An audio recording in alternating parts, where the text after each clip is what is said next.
What's up, everyone? You're very welcome along to tonight's stream. I'm your host, Craig, and as always, I welcome you all to the Anfield Agenda YouTube channel. What we do know, folks, before we start tonight is that Liverpool will be in pot number 3 for the Champions League draw tomorrow, which means we could go up against, well, we say we could go up against. The truth of the matter is the poor fuckers in pot 2 could get drawn against Liverpool. That's the real story here.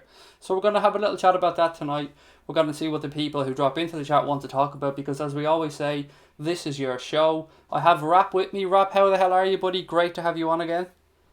I'm good, Craig, mate. I'm good, yeah. Rocking along with it.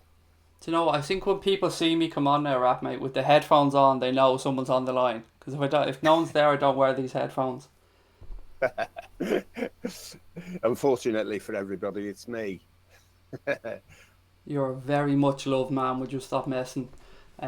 Let's jump into the chat anyway and say hello to a few people before we kick off. So Connor's in, Far Isle, Paul, Ryan, Nathan, Papot, Dennis, Will, Thomas again, Anthony. How the hell are you guys? Welcome. I'm sure you guys know by now that Benfica have gone through, so Liverpool are on pot 3.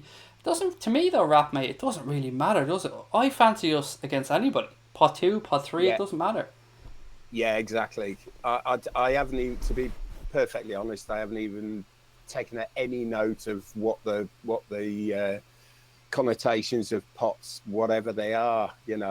Whoever we get. I'd love to get Real Madrid. That'd be brilliant. That'd be fucking nice, wouldn't it? Revenge would be very, very nice. I wouldn't mind Barca either, if I'm being honest. No, that'd be good. Like people, you know the way when you see them on Sky News and stuff, they do like, so the worst case scenario draw for Liverpool will be this, this and this. From a fan's point of view, I'm looking at that going, that's exactly what I want to happen. Yeah, exactly. It'd be brilliant. I mean, it doesn't really matter who we get. I'm not bothered at all. I'm really not bothered. See a few people extra popped into the stream already. Dirty Girl is in the house. Damo's in the house. Hessa, great to see all you guys back. Jimmy, Paul, lots and lots of happy people. Praying to get Real Madrid, said Hessa. Want to batter them at Anfield. So it doesn't look like you're alone on this one, Rap. Revenge seems to be the dish of the day. Well, yeah, I mean, they're a different kettle of fish as well, aren't they, right now? They really are. I've been watching a couple of their games this season. I don't know if it's the same in the UK, but we used to have, the Liga used to be on Sky Sports, but now it's moved to some new Channel 11 or something. I've never even heard of them. They're a streaming service only, so I signed up for them because I got a free 1-week trial to see what they were like. So I've been watching a bit of Real Madrid, and you're right, they aren't the same animal.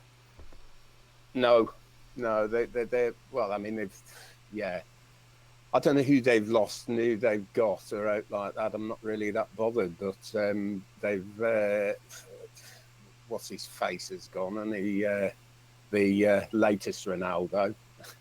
I just keep thinking about the original Ronaldo whenever I hear that name, so I suppose it's fair people blathering on about Cristiano, It's tough to call him Fat Ronaldo when we talk about the other Ronaldo, but like it's the easiest way of describing him. Battering ram Ronaldo. For those of you asking in the chat, it is indeed Raptor. Raptor is on the line with me tonight. He's been kind enough to jump on to start the stream. A couple of people asking a few other questions. Craig, did you get a new camera? Asked Jimmy. No, mate, but what I did get was a ring light. It finally arrived. So, as we told you, we're trying to top up as we go along. The donations we get and stuff allow us to buy this equipment. So, as of today, our ring light arrived. So, you'll see a much brighter studio or a much brighter feed here. So, it's not an improved camera. It's just the ring light. And I have to say, it's a very nice little piece of kit.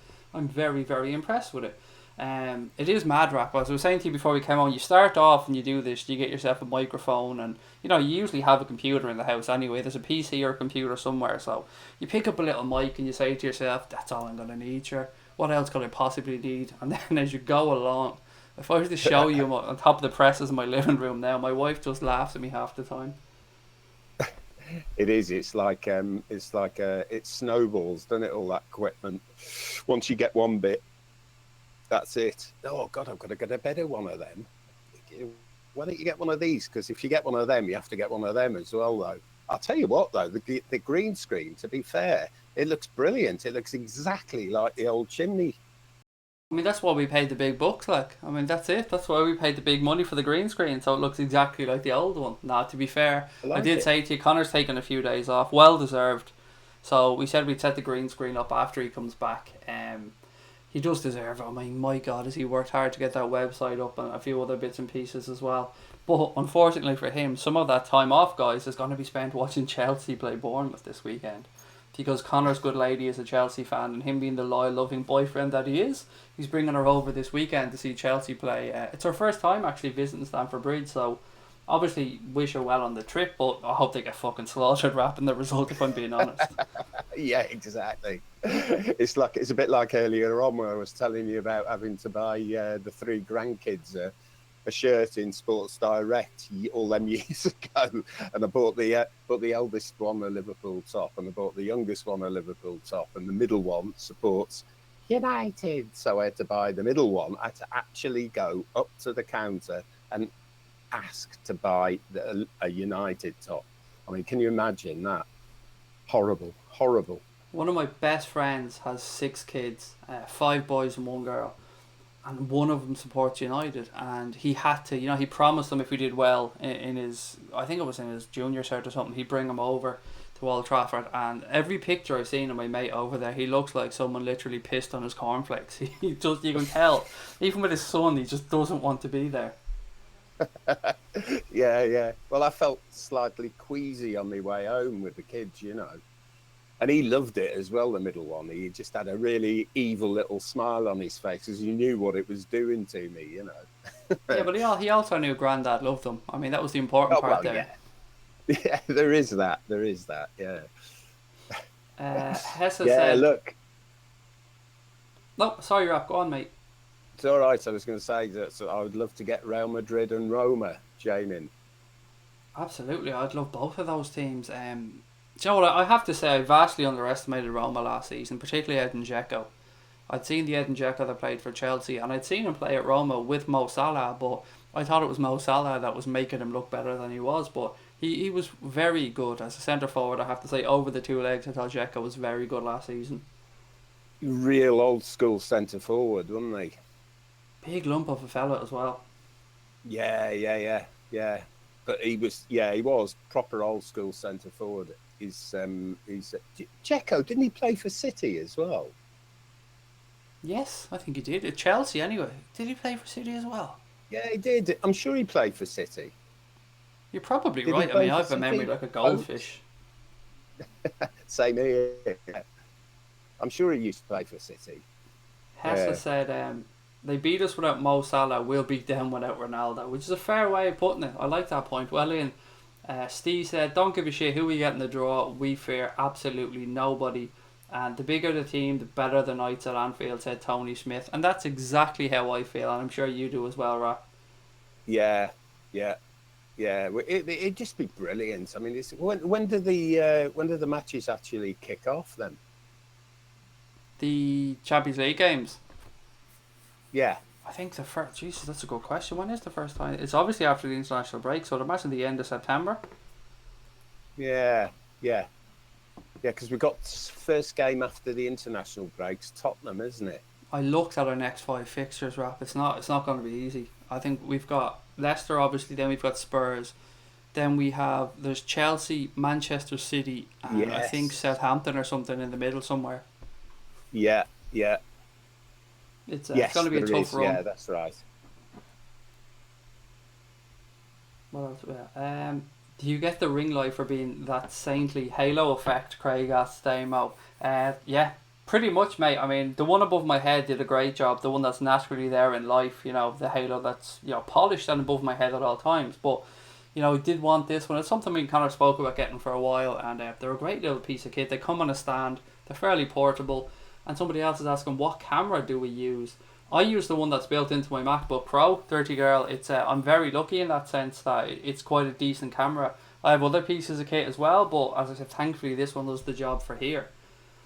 Connor said, I can't wait to celebrate like a mad cunt in the middle of all the Chelsea fans when Bournemouth score. Just wear your stab-proof vest, Connor. Oh God, I heard an awful thing on Radio 5 this morning. They were going on about the distasteful nature of some football fans, and this guy was saying he took his son to see Liverpool play Arsenal quite a while ago, and his son was 8, and they were given tickets to go to whatever it's called, Emirates, and so they're standing in the Arsenal end because the guy who had been given the tickets was an Arsenal fan. And they was standing in the Arsenal end, and this guy behind them bent down, grabbed hold of his nipper's Liverpool scarf, and just blew his nose on it and just chucked it back on the floor. Like, fucking hell! Can you imagine that? Of course, this guy didn't eat it. Well, it was inappropriate to do anything, but you do see some horrible stuff going down. That's fucking... Yeah, that's the type of Neanderthal that you're dealing with sometimes at games, unfortunately. Yeah, unfortunately, and I kind of alluded to that in that opinion piece on the website. Unfortunately, you get a lot of that attitude comes across in people who drop into here, although they don't last very long in here, to be fair. But there's a lot of other streams you can stick your head into, and there's all sorts of horrible stuff going down there. It's vile. We're really lucky on this channel, I have to say. I mean, one of the benefits of having so many mods is that people pick up on this nice and quick and they boot them out for us. But occasionally, if I catch one before anybody else, I get a chance, I'd like to have a go with them as well. Because the beauty of it is, right, we can ban them, stop them chatting, and if I wanted to sit here for 90 minutes and continuously just talk to that person, abusing them, I could. But what's the point? Yeah. You're here to talk to the people that you enjoy speaking to. And I'll never understand what goes through somebody's head. Because I'm sitting here tonight, and if I was bored, I might go and look, I might go and watch some more Liverpool content, I might go and, Google a cat jumping off a roof or something funny or whatever the hell it is. But the thoughts of going on a Manchester United stream, an Everton stream, or an Arsenal stream, whatever it is, and abusing people would be the furthest thing from my mind. Yeah. I mean, I'd stick my head in a lot of other teams' streams, but some of the stuff that goes on there. I mean, this is brilliant. Our stream here is absolutely fantastic. Pretty much 100%, 99.99% of the comments are all, everybody knows each other. Everybody's keeping an eye out for stuff that lands. I mean, I'd see people get knocked off, and I haven't even seen what they've said, because people are checking the stuff that's coming in. It's good. There's nothing better, I don't think, than a bit of self-policing almost, isn't it? For want to use an objectionable word, but it is. It's really good to see the way people get to each other on here. Yeah, as I've said, some of the simple things on here I really enjoy. Like if you were to say, go on there now and say, right, I'm heading off, guys, good night, you'll see like 20, 25 comments saying good night, mate, which I really enjoy seeing as well. Exactly. And I've never seen that on any other stream, to be fair. It's one of the things that really, really makes me happy and proud when I come on here to do these streams, is that it's great us getting on and getting followers and stuff and getting to talk to Reds, but it's more the respect shown towards each other that I very much enjoy. Connor's just picking me up on something. He's like, Dzeko played for City, not Chelsea, Craig. Get your bald head in order. You're right, Connor. Where I was going with that, and I went completely off the top of my head, was he was supposed to be signing for Chelsea in the last window, but it bottled at the end of it. So you're right, he did play for Manchester City. I Am Gunner Talk said, I think Dzeko is underrated. Dirty Girl said, Roma were good. Their midfield was good. We'll destroy anybody that's put in front of us, said Zach Jones. And I'm loving, do you know what, Rap? I'm loving the comments in the streams over the last few weeks because they're all positive. No fear whatsoever. Everybody looking forward to the season. And it's been a long time since I've seen this kind of buy-in from the fans.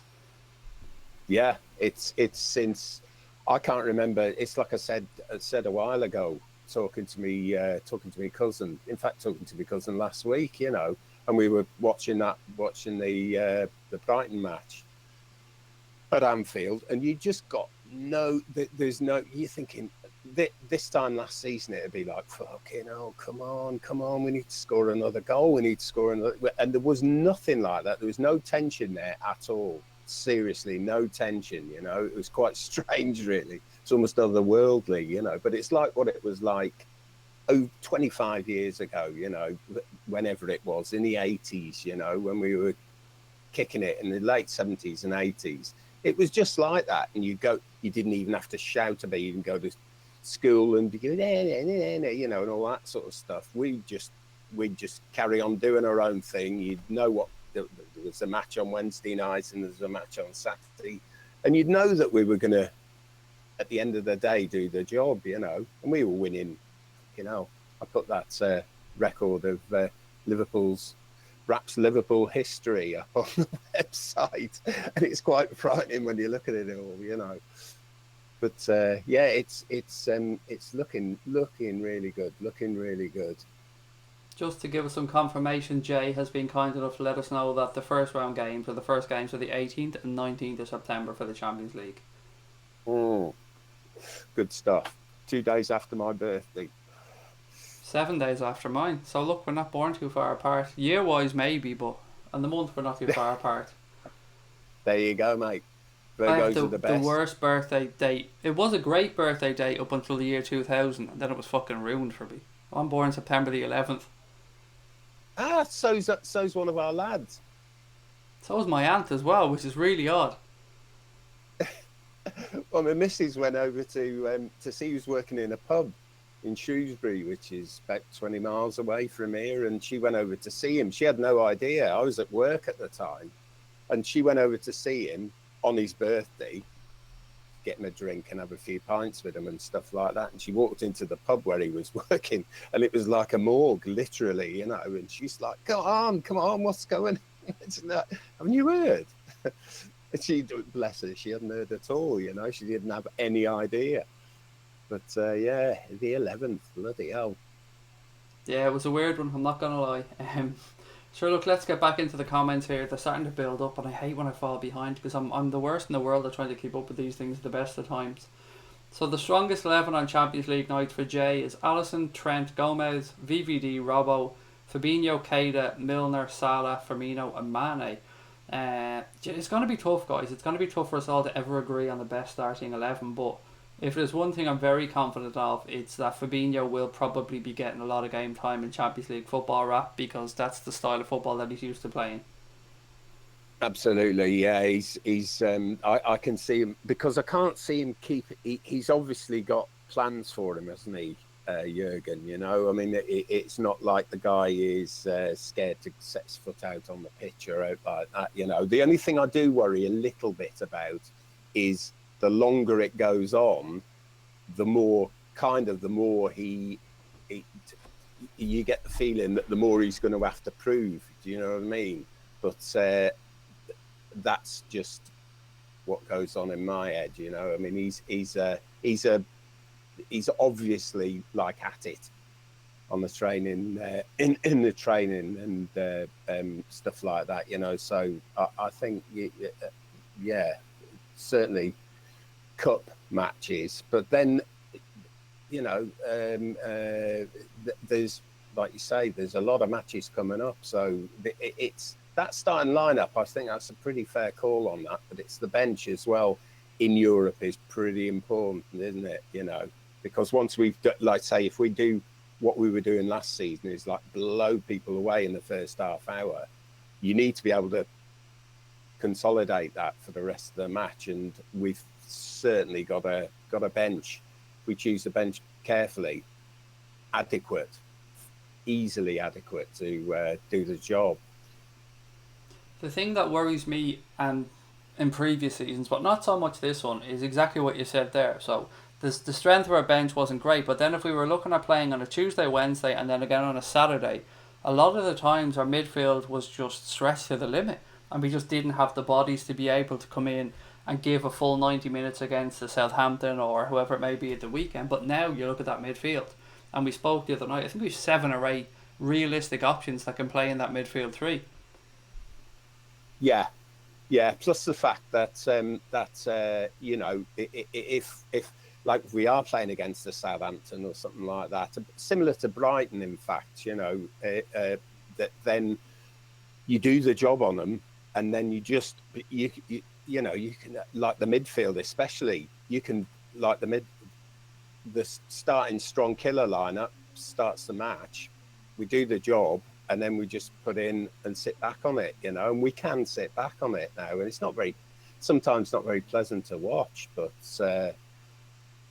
it gets the job done, and that's what we've got to do this season. We can't be going 100 miles an hour all the way through the season. I mean, we only did it for half the season last year, didn't we? Truth be told. I think we're in for one hell of a season. I must have said that about 50 times by now, but I just can't wait. I'm almost... That whole thing about strap yourself in that people say is a joke and stuff, I genuinely feel that we're going to need that this year. There's so many games that I can think of last year that I was exhausted after the game, and I was just sitting on my sofa watching them. Yeah, exactly. It is strap yourself in, grit your teeth, pin your eyelids open, and enjoy the ride. Because here's going to be one. Oh, there absolutely is. Don't you worry about that, sir.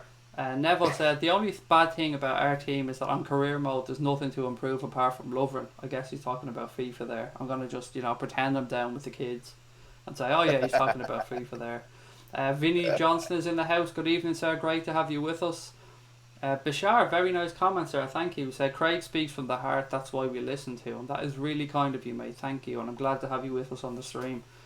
What else we got? There was a Deco who played for Chelsea. That was the same Deco that was at Barcelona, who is now, I think, one of the representatives for Fabinho, because if memory serves me correct, he was in the image with Fabinho when he signed for Liverpool. Yeah. I remember it was Deco. It was Deco Fabinho's father, I think, and then who's his agent again? Fabinho's agent, George Mendes. Yes, that's right. I'd tell you what, I can't even remember somebody's name if they tell me it. 2 minutes later, it goes in through one ear and straight out through the other. So I don't even know. If I don't see them, that's it. They don't stand a chance. Yeah, Deco is an agent. Dirty girl. He was a quality footballer as well, to be fair. He was really, really good back at Porto, Barcelona, I think Chelsea as well at the end of his career.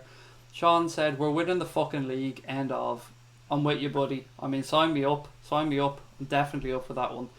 And you know what? I love that positivity as well. Fuck it, just say it. Don't be afraid to say it. We're going to win the league. If we don't win it, so what? You get the piss taken out of you by a few fans who you don't give a fuck about anyway. But you get to have that enjoyment all the way. What I will say is, I really do feel, and we touched on it earlier on to start of the stream, I think the next 5 games are going to be absolutely pivotal to how we progress this season, because they're not going to be easy. We've got Leicester away, Spurs away, then the international break. And excuse me if I get the order of these wrong, I'm just working off memory. We then have Chelsea at home, or Chelsea away, Manchester City at home or something, and then somebody like a Southampton or something sandwiched in the middle. So not an easy run of games. I'll get the exact fixtures up now in a second. But it's really going to lay a marker down of where we are at, or where we'll settle into this league, because that's a pretty hard start. Yeah, they're kind of in blocks, aren't they? I mean, like the first, like Saturday is going to be. It is Saturday, isn't it, Leicester? It is Saturday, early kickoff as well. Yeah, it's a 12 kickoff, isn't it? Yeah, well, we've got that. We get that out of the way, and that's a pretty much our first block of games out of the way. And those, like, at least 2 of those games were ones that last season it would have been, tense from beginning to end on those. And that's the good thing is we got them out of the way. I think we'll do Leicester. We will do Leicester. I mean, they haven't got Vardy, who, I'm not a great believer in people who score against you all the time. He just happens to be good at scoring. But they haven't also got Mahrez either, have they? So they're not the side they were. They're certainly not the side they were. And without Vardy, they're not even the side they are now. That's true. I pulled those fixtures up. So as we spoke about, we have Leicester City away this weekend. Then another early kick-off the following weekend against Spurs. Well, no, sorry, 2 weeks. There's the international break there. And then we've got Spurs away. Follow that up with Southampton at home, Chelsea away, and Manchester City at home.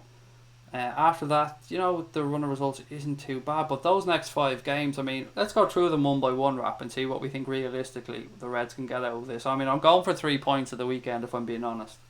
Yeah. We need 3 points at the weekend. We can't afford to drop points at a game like that. Then we head into the international break, and fingers crossed everybody comes back fit and firing. The next game after that is Spurs away, and if you offered me a point now, hand on heart, I'm taking a point. Yeah, a point. But having said that, I know it's difficult because you can only reference to the last match you saw them play. But if we'd have been United last week, we would have screwed them. We would have screwed them.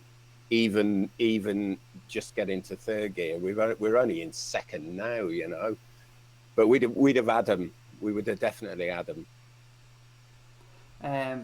What worries me about that, and the reason I say I take a point, is because it's coming off the back of the international break, and it's away, and it's an early fucking kickoff. Loads of things seem to be lining up for us for that not to be a good fixture. It's true, yeah. You have a point there, but yeah, I've got to get out of the habit really of this, what Liverpool are going to which Liverpool are going to turn up. But we are, like I say, we haven't even performed yet, particularly, By that, obviously, I'm referring to our strike force. I mean, basically, Bobby's been pretty much smothered the last 2 games, and if that all we need from that reference point is for other teams to think, oh, if we smother Bobby, then we're gonna cut off that link up between the front 3, which is good because we have other players who can actually come in.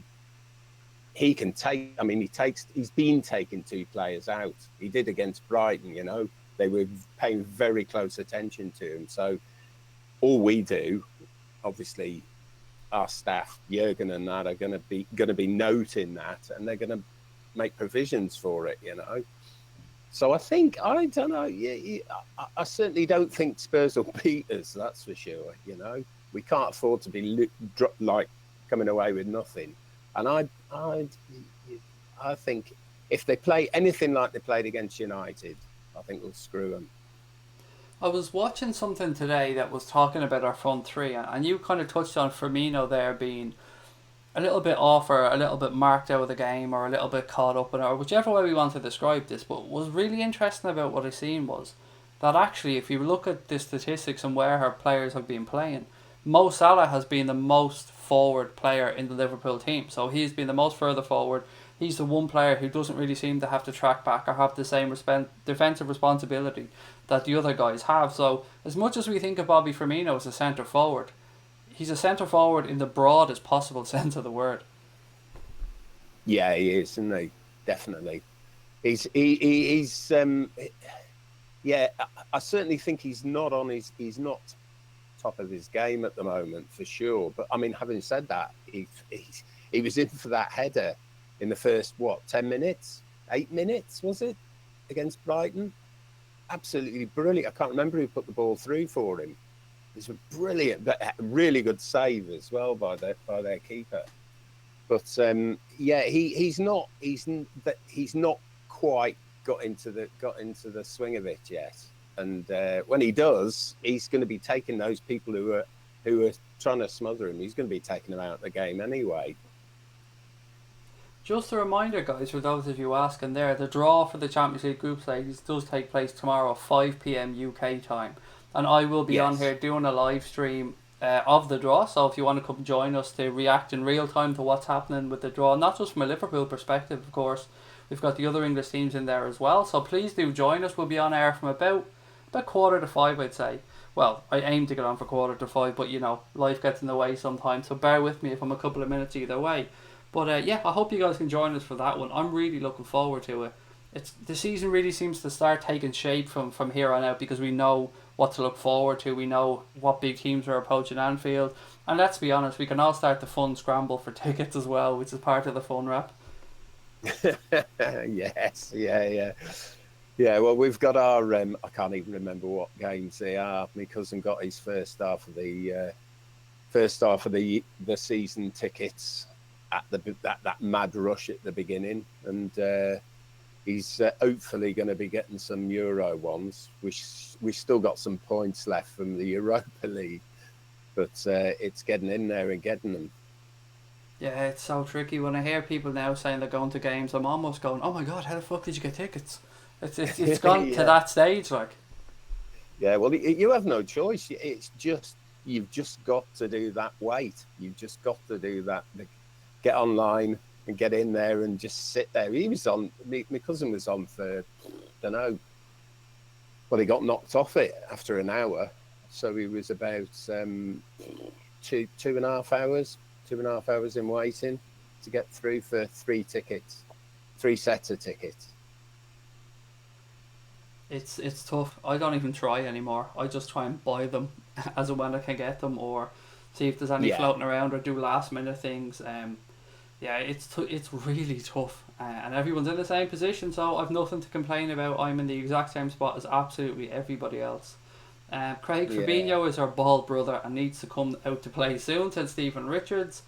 Paul McCormick said that Atletico, who a lot of people are tipping here as the dark horses in the Champions League, can't really be considered dark horses, particularly when the final's on in their stadium as well this season. Yeah, bloody hell! Hey, what was the was it Southampton? Did you say after Spurs? We have Spurs, then we've got Southampton at home, Chelsea away, and Manchester City at home. Southampton, I think we'll do them. That's a good move. 3:00 kickoff as well, by the looks of things. So a handy Saturday kickoff. Then Chelsea is a 5:30 kickoff away at Stamford Bridge on the 29th of September. That is not going to be an easy game for Chelsea. It won't for Chelsea.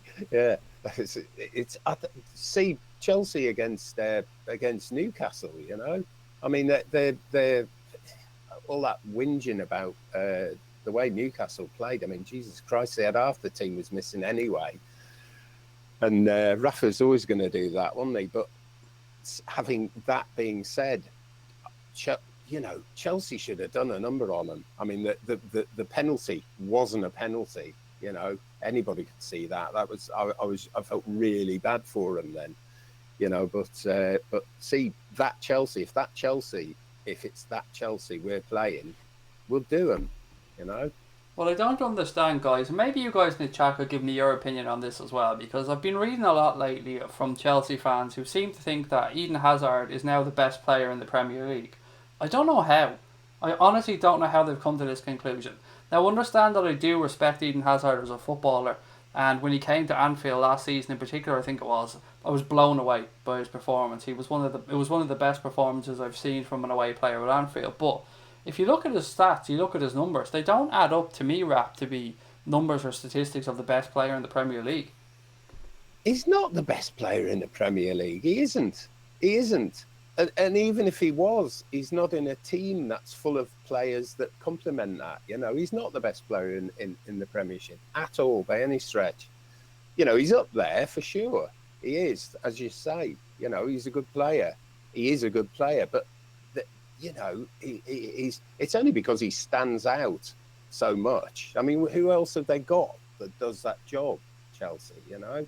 I mean, they have their obvious focal points. Like at the moment, Willian is constantly being brought on, isn't he? You know, and you know, I rate Willian. You know, the guy's a absolute ball of energy. You know, but I really don't see. He is a good player, Hazard, for sure. He is a good player, but he's not the best player in the Premiership. No, who do you reckon is? Does anybody? Hands down, honestly, I'd say Kevin De Bruyne if I was asked now. And it's easy. I could say Mo Salah, but I'm talking about being consistent here over a few years, Mo Salah can very well go on to be the best player in the Premier League, and he was last season. But overall, I'd say Kevin De Bruyne. Yeah. Because certainly, I mean, the best player in the Premiership is more of a.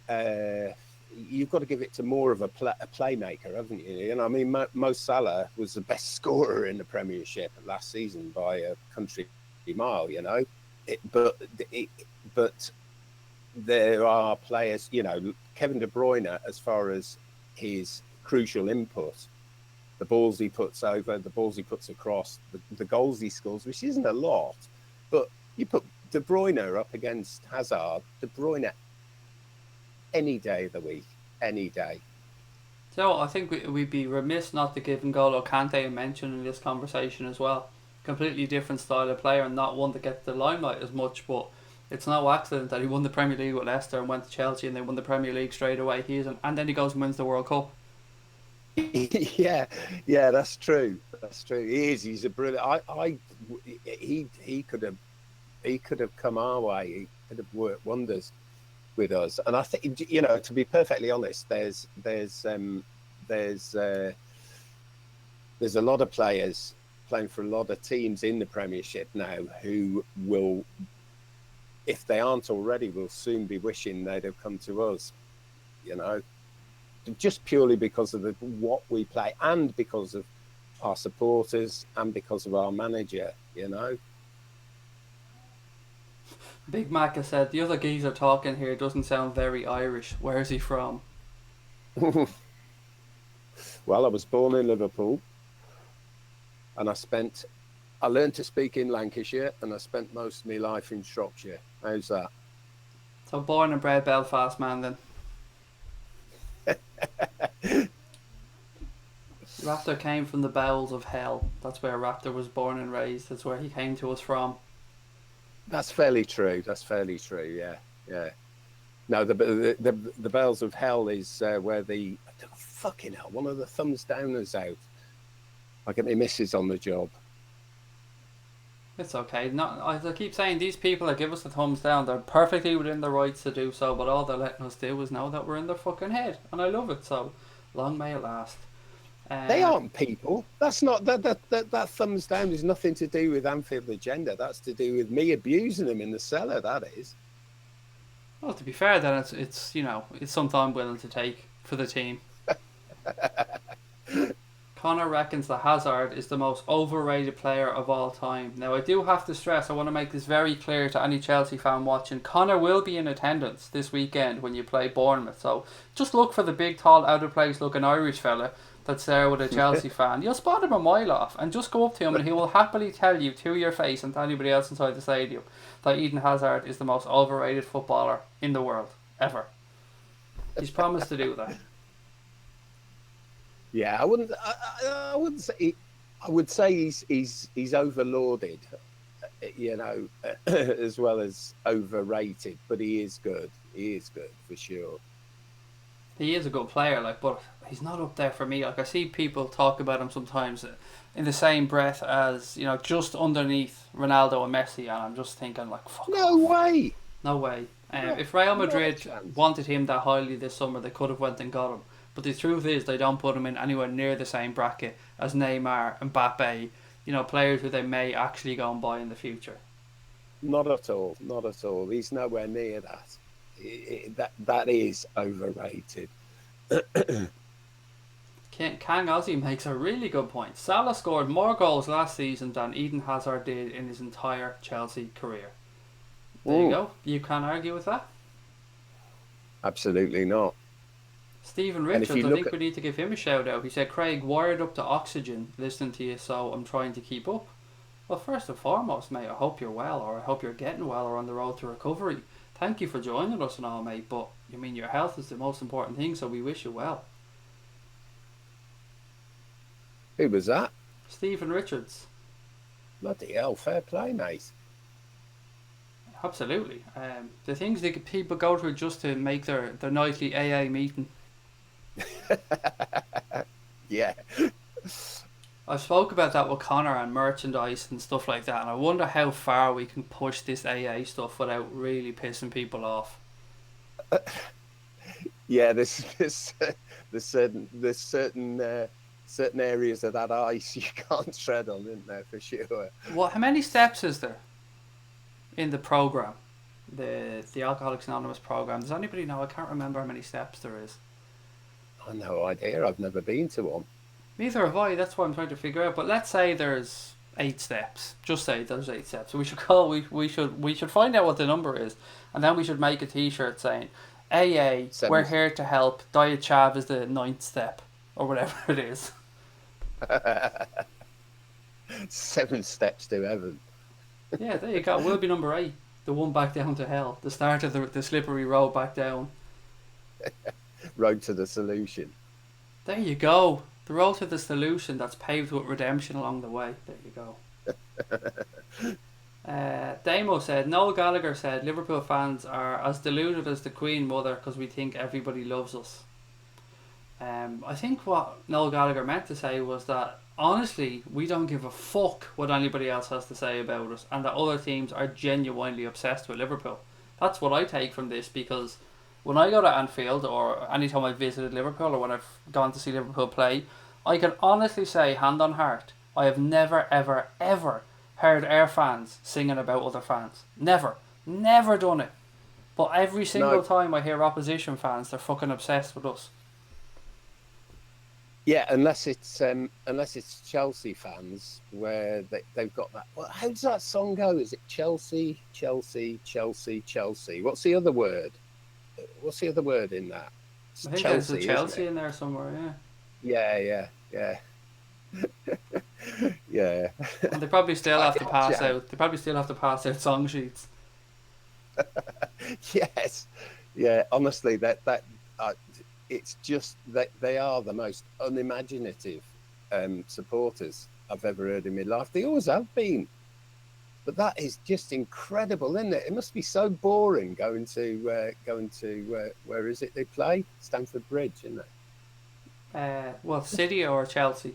We're talking about Noel Gallagher with the. Oh yeah. The City Yeah. But Connor gone off to Chelsea. I genuinely wondered, is he going to get a flag? Is it going to be on a seat waiting for him when he gets there? There's a little green plastic flag. Just take a little red plastic one. There you go, the lone man just standing there waving your big Liverpool banner. I'll tell you what though, fair enough, but you'd want to be some mad bastard to go in there, seriously, in the Chelsea end in a Liverpool shirt. Absolutely, yes, you would. Yes. Yeah, they're not nice down south. Paul Connell said, I can see your stream, but I can't see the chat, so hello Craig and everybody else. I don't know if it's been touted or not, but everybody don't forget to hit that subscribe button and hit that thumbs up, because AA should have a massive following. Thank you for that one, buddy. Yeah, but I'm 40. Oh, I'm 40 already. That's really good. I haven't even mentioned it yet on this stream up until then, so that's very kind of you guys. Thank you so much for that one. I can't believe how much we've grown though since we started. It's amazing. We are really just ticking along. And somebody said to me before when we started this, it'll be grand in the summer. Everybody will do really well in the summer. You'll enjoy it. Then the numbers will fall away because the transfer window closes, and transfers are what people are interested in a lot of the time. That really hasn't been the case for us though with regards to subscribers, which is nuts. We've just kept ticking along, continuing to grow. It's amazing. And the fact that we've now made this a 100% YouTube focused channel now, so no more podcasts, no more taking time away to do things that isn't on here. So we've made it 100% YouTube focused.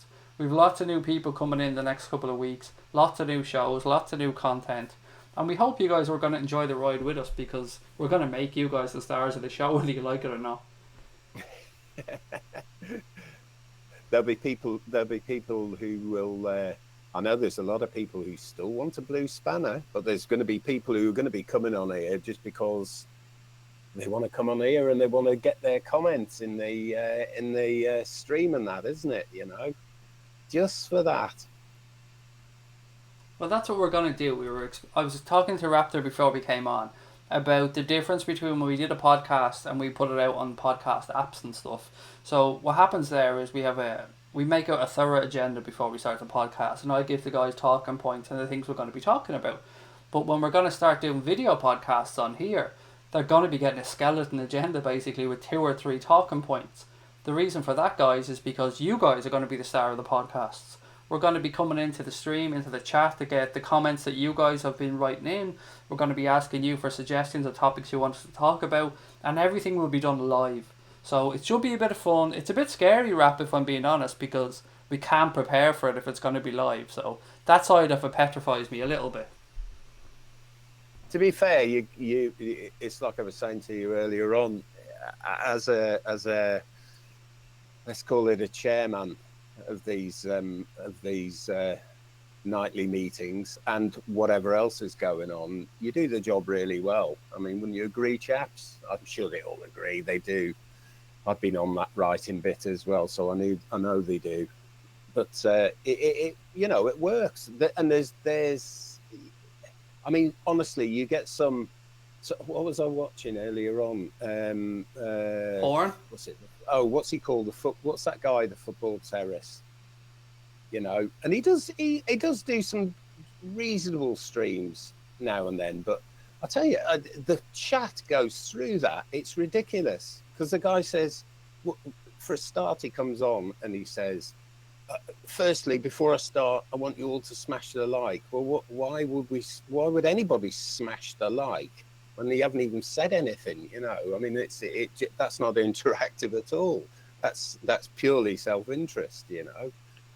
When we started this, I was reading the comments and stuff like that on some of the first streams I ever did. And I read comments from people saying, "Oh my God, this is so good. Thank you so much for reading my comment," and stuff like that. And I got off the stream and I said to Connor, "What's going on here? I mean, for me, if people take the time to come on here, comment, watch what you're doing, it's only polite to try and read through as many of those comments as you can and make those comments what the streamer about." And apparently that's not something that's done very often. Yeah, exactly. It is. They'll pick out maybe two or three, something like that. The Revanite, Terry is a good guy. He is a good guy, yeah. But I will say, as a United supporter, what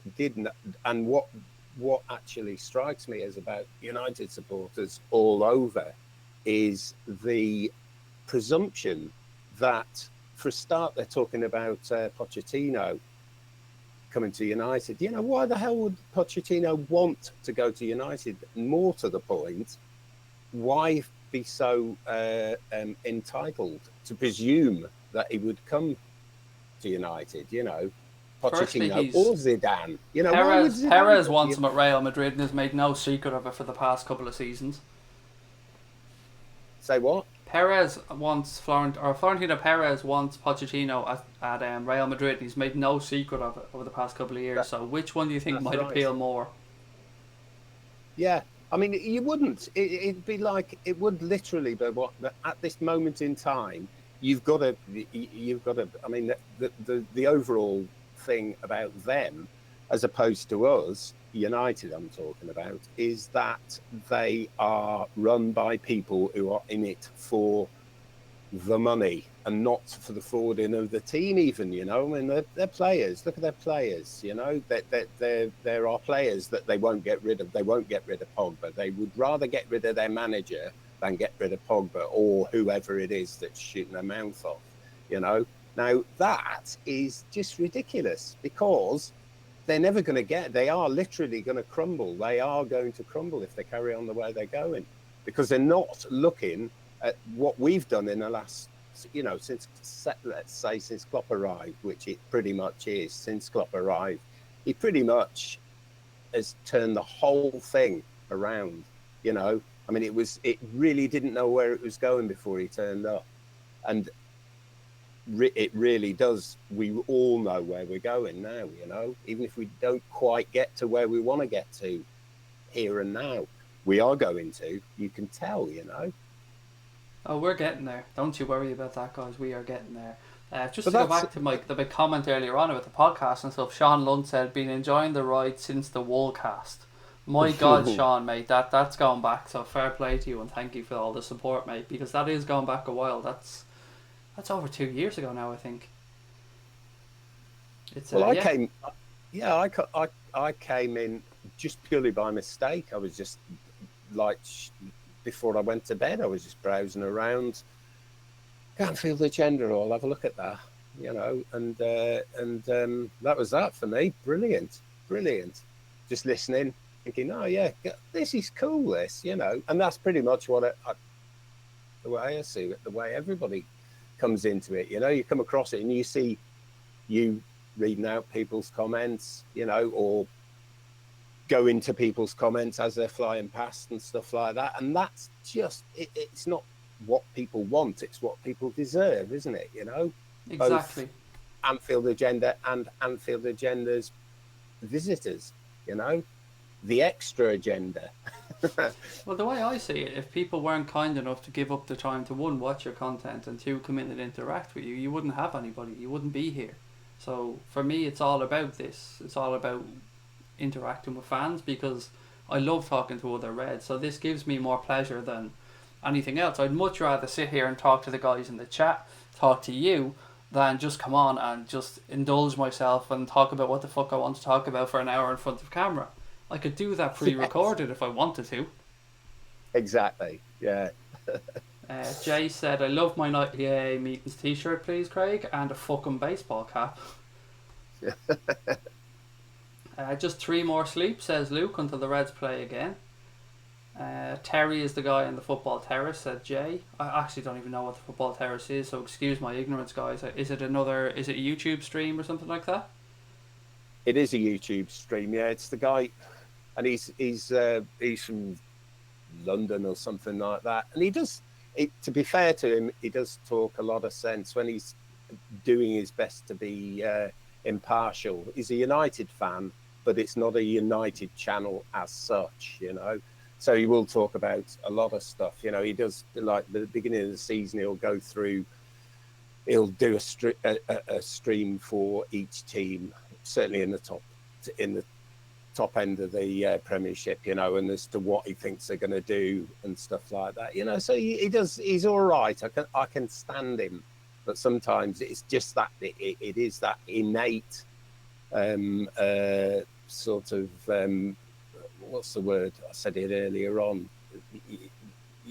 Not privilege. What's the word? They just think. They fall into that thing every time that they think that they're entitled, and they're not. They're not. In fact, as the days go by, they're getting less and less entitled. And the sooner they actually see that, I think the sooner they can start getting something that resembles a team that's going to do anything in the next 3 years. I tried to do a podcast when we got going on this channel, or not on this channel, with the Anfield Agenda. I tried to do a podcast that was a non-Liverpool biased podcast looking at the Premier League as a whole, and I fucking failed miserably because everything I was doing, I was being completely biased towards Liverpool and slating Manchester United and slating Chelsea, and I just couldn't bring myself to do it, so I had to pack it in. Well, to be fair to you, they do that as well, I mean, it is the only thing. I do like Anfield Rap and Redmen and that. And Redmen aren't quite as dedicated to pushing. You start listening to two guys talking to each other on Anfield Rap, and that, like, if it's half an hour long, 10 minutes of it is pretty much going to be them doing adverts for who they're sponsored by and stuff like that, and yes, fair play, that's what they do to get the money in to do what they do, and they get to go to America and all that sort of stuff, but it's Red Men are a little bit. I like what's his face, Paul Machin on Red Men. He talks a lot of sense, He's got a reasonable sense of humor. Chris Pajak, isn't it? The 2 guys on there. Chris Pajak, yeah, he's the other guy. Yeah, they're funny together, and they do work. They don't quite. They tend to push their own agenda, as in their website and stuff, And it's a statutory £5 subscription, Whereas Anfield Agenda doesn't cost you a penny.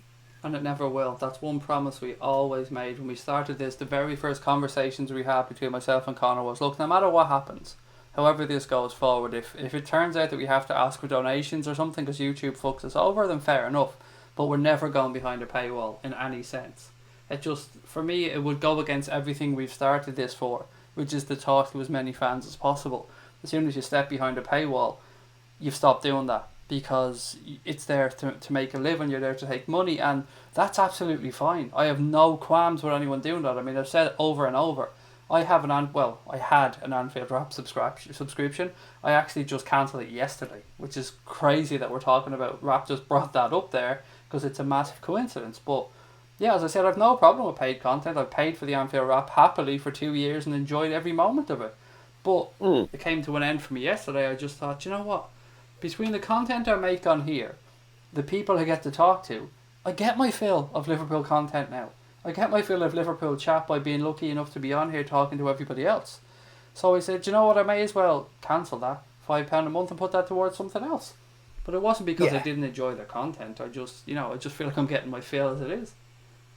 Well, there's nothing on any of those guys' content that you couldn't. I mean, you only have to ask a question of the guys in here if you want to know something, and if it's there to be known, this is where it's going to come up, isn't it? Because somebody's going to have heard something about something. That's the way it works. That's why I like it. You don't have to sit here. I mean, if I don't catch an evening stream, I'll watch the rerun the next day. And you can just read the chat as it's going, chat replay as it's going by. If you want to find something out, there it is. That's it. That's what it's all about. I am having a laugh. Connor said, and I did see this, Connor, so I don't talk about Red Men, or I don't talk about, I talk about Anfield Rap a bit. It's usually to praise them, but I don't have much knowledge of Red Men because I've never been one that's been big on YouTube. So I start watching a few little bits and pieces as I go along, and there's a comment Connor made here that I actually feel I can talk about because I did see this clip. So Connor said, Stephen Housen and Chris Pajak made a video on Sporf, and Chris made a really good argument as to why Mourinho won't win the league at United and again in his career, and Housen just made some stupid arguments back. And I watched that video, as I said, and Chris Pajak did make excellent points as to why, and this was got before, I think, recently United had gone off a cliff. This was going back a little bit further, and Chris Pajak made excellent points as to why he doesn't think that Mourinho will win the league with Manchester United, and all he was getting back from the other guy was, you haven't won the fucking league since it was in colour. Yeah. And I just thought, you know what? I mean, that's what you're up against. Yeah, exactly. Because it was, Chris Pajak was making a perfectly valid point, and it wasn't even, he wasn't taking the piss, and he wasn't mocking or anything. He was just saying what he thought. And the other guy immediately, once you could see it, once the truth hit that guy beat him in the eyes. And that guy he is good at pulling out facts, to be fair to him. But he just reverted to that. That you've never won it since it's been in colour, bloody fucking blah, Whereas all United fans are talking about now is history, because they're not going to do anything for the foreseeable future, as Pajak said on that particular video. And Connor said he seems as if that United fan felt he was privileged and had a right to win the league for some reason, which of course they don't. And as Chris Pajak rightly pointed out, he sees this because we were in that position. So as a Liverpool fan, Chris Pajak and many of us have seen the stage that United are going through now, when a great leaves or they go through a period of domination, and then you think you can claw your way back there, and you pick up a cup here and you pick up a little bit there, and you get back into the Champions League, but you're not picking up those league titles. And 2 years becomes 3 years, becomes 5 years, becomes 7 years, possibly becomes 10 years. And he was making really excellent points. Yeah, absolutely. Sean Lunt just said he plays football with them both. Sean, were you anything to do with that replay in the Mo Salah goals? Was that anything to do with you? That was brilliant. Absolutely brilliant. What else we got? It's coming home. The league is coming home, said Andre. By the way, I'm not English, but anyway, Andre, welcome, mate. I'm not sure if you're new to the stream or not, but I try to say hello to people that I may have missed or haven't seen in a while. Craig, Paul is asking you to like his comments, I think, or look at his comments. I think I just did actually. Or Paul, hang on, which Paul? Let me see. Maybe I missed something. I'll just scroll back through. Nope, can't see anything, so I'm going to have to move on. Evening Craig, evening Predatory Squawker, good evening Reds. Connor says hello as well. Was at the Aviva Stadium for Liverpool and Celtic too, and both sets of fans did You'll Never Walk Alone proud. I was at the Aviva Stadium for that exact game as well in Dublin, and I have to say Celtic fans embarrassed us at that with their singing and stuff. They were absolutely amazing. Outdid us by a country mile. I have to say it was really good from those Celtic fans. They're a good set of fans, to be fair. Yeah, nobody does You'll Never Walk Alone like.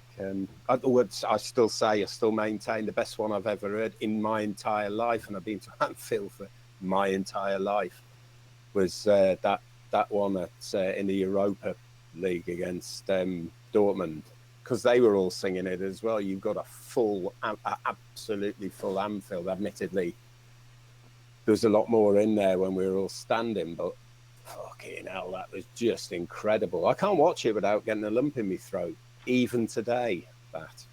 Where do you stand on half and half scarf? And you guys in the chat as well, if you want to jump in on this one. Is there any game that you can think of that it's justifiable to sell a half and half scarf? Because I have to say, I can't think of one. Can't stand them. There you go. Sure, that's Rap's version of fuck 'em. Yeah. Pretty much right there. Can't stand them. What is the fucking point? I mean, when I was a kid, you had a Liverpool scarf and that was that, and you took that scarf to the match and then you took it home with you, and then the next time you went to the match, you took it again, or you went to school with it on. You took it in your bag and took it out and put it on once you were out of sight of your mum and dad. Sean said, yeah, I was in blue. I think he must be talking about that video you were talking about. Oh, yeah. That was brilliant. It was brilliant. You got to try and find that one, Craig. What the guys were recreating a Salah goal or something, was it? Yeah. It's just absolutely fantastic. I used to love that on, was it Fantasy Football? What was the show that they used to be on with, the two guys that did the Three Lions stuff, the comedian, David Baddiel and Frank Skinner. Do you remember their show? They used to do a part of it where they remade goals and stuff at the end of it. I used to love that show. Yes, yeah. It's similar to that.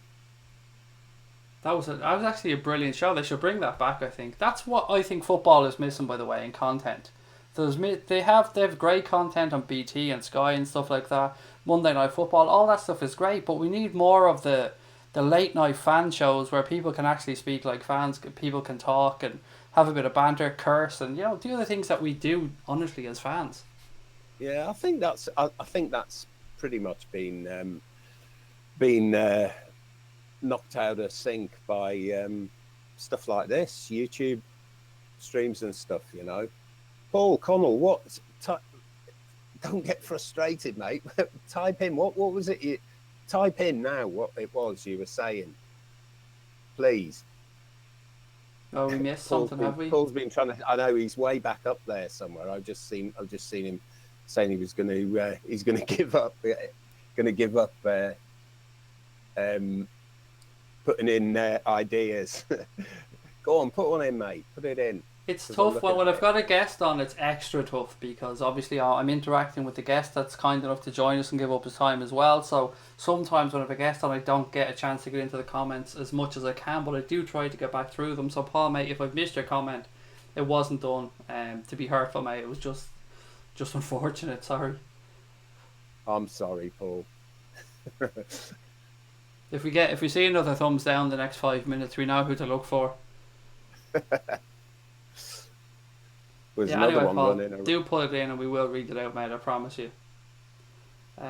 Connor saying possibly testimonial games for the half and half scarves. I'm still saying no, if I'm being honest. No. For me, it's still a no. Night, Jamie. The closest one, I have to say, I ever thought was anywhere near acceptable was that Dortmund game. For me, and that was still unacceptable, but that was the closest one because of the affinity between the two sets of fans. But even at that, I still wouldn't have bought one. Yeah, but the affinity with the fans was only down to our manager, wasn't it? You know, And really. the fact that they sing "You'll Never Walk Alone" before every game as well at But who Dortmund. sang it first? Oh, us. Although Celtic will tell you it was them. Yeah. Do you know what? We have robbed a few comments off Celtic or a few songs off Celtic over the years. I have to be honest, we have. Was it them who started? It wasn't them who started Walk On, though, was it? No. That was us. They'll tell you it was them, but it wasn't. There was something we nicked from them recently enough, though. It was I just can't get enough for Suarez. You know that I just can't get enough. Yes. We nicked that from them. They had that for somebody up there, to be fair. Tom Gareth Phillips. I just want a Tom Baker scarf.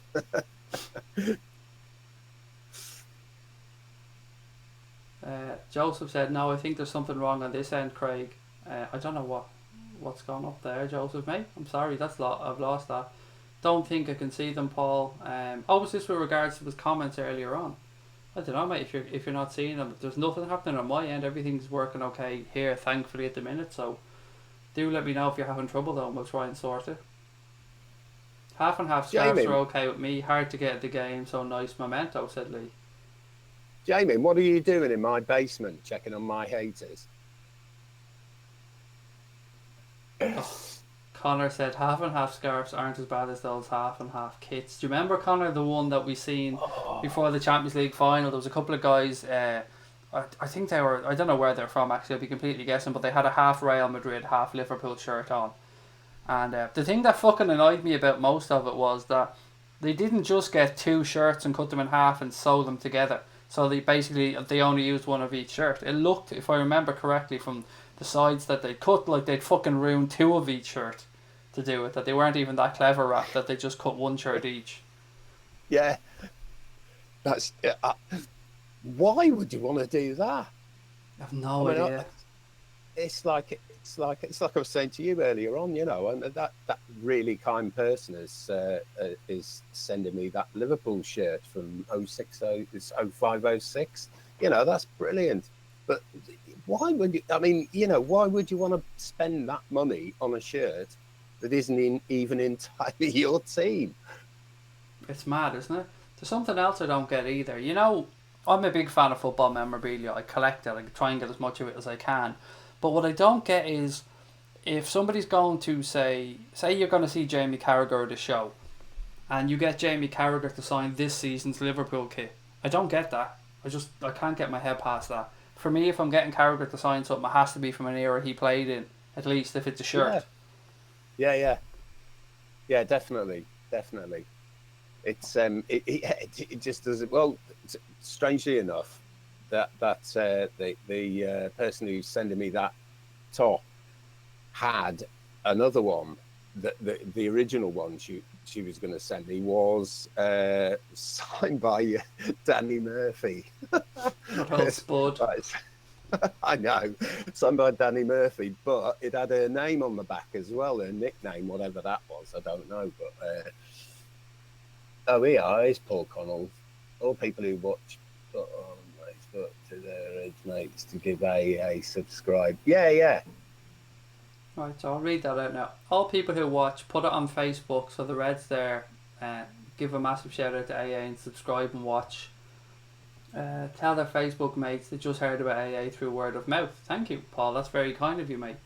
And as I said, if anybody wants to sign up or join the Anfield Agenda Facebook page, it's run by Mickey Friars. He's very kindly started that for us. So Mickey will just touch base with Mickey and he'll give you the link to get in and join the Facebook group. Jamie, beans is far too protein filled. It's got to be fish heads. Rice and fish heads is fine, and cold water in the dog bowl. Damo's giving you a massive compliment, Rap. He said, Raptor, you sound like you've been doing these streams all your life, mate. Quality contributions. If you'd seen what I have been doing all my life, it's microphones aren't. I'm not alien to microphones, but they used to have to tell me to shut up when we're doing gigs and stuff like that, you know. Do you know what, Rap? You might be able to tell me a little bit about this. I've always dreamt of. I've no musical ability whatsoever. I can't play any instrument. I can't sing.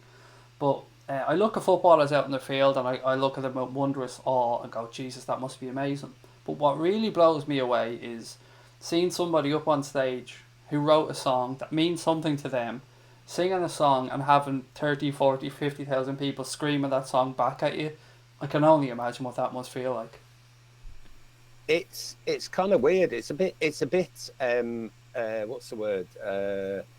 Abstract, because you don't really look at that as a load of people. You just look at that as kind of just a person, really, because most of the time you just sort of, I don't know, it's weird. It is weird. You don't really think about it. I mean, like, you don't really think about the fact that, you're speaking to 90 people right now, but you are. That's true. When we did some of the watch-alongs and they got 27, 28,000 views, I never thought for 1 second that I was sitting here talking to that many people. Exactly. That's pretty much it. It's like an abstract thing. Still must be some buzz, though. Just to know it is that. A buzz. It's more of a buzz afterwards than it is when you're doing it, because when you're doing it, you're just doing what you're doing, What? I like you. Would you like my half Everton, half United scarf as a friendship? Yeah. I thought you said you like me. Andre. Pass on that one. Andre. Yeah. I love how we have a little knitting corner, said LFC Dalek.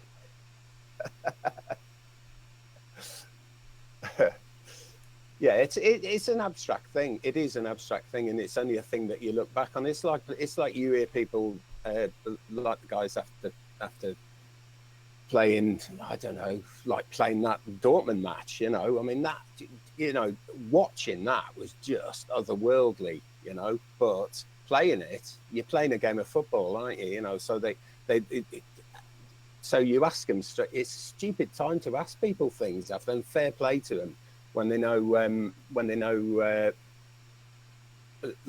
like say Jurgen, or that have certain people, won't they? There's certain people who they don't ask to be interviewed, obviously, because some of them can't even speak English. But when they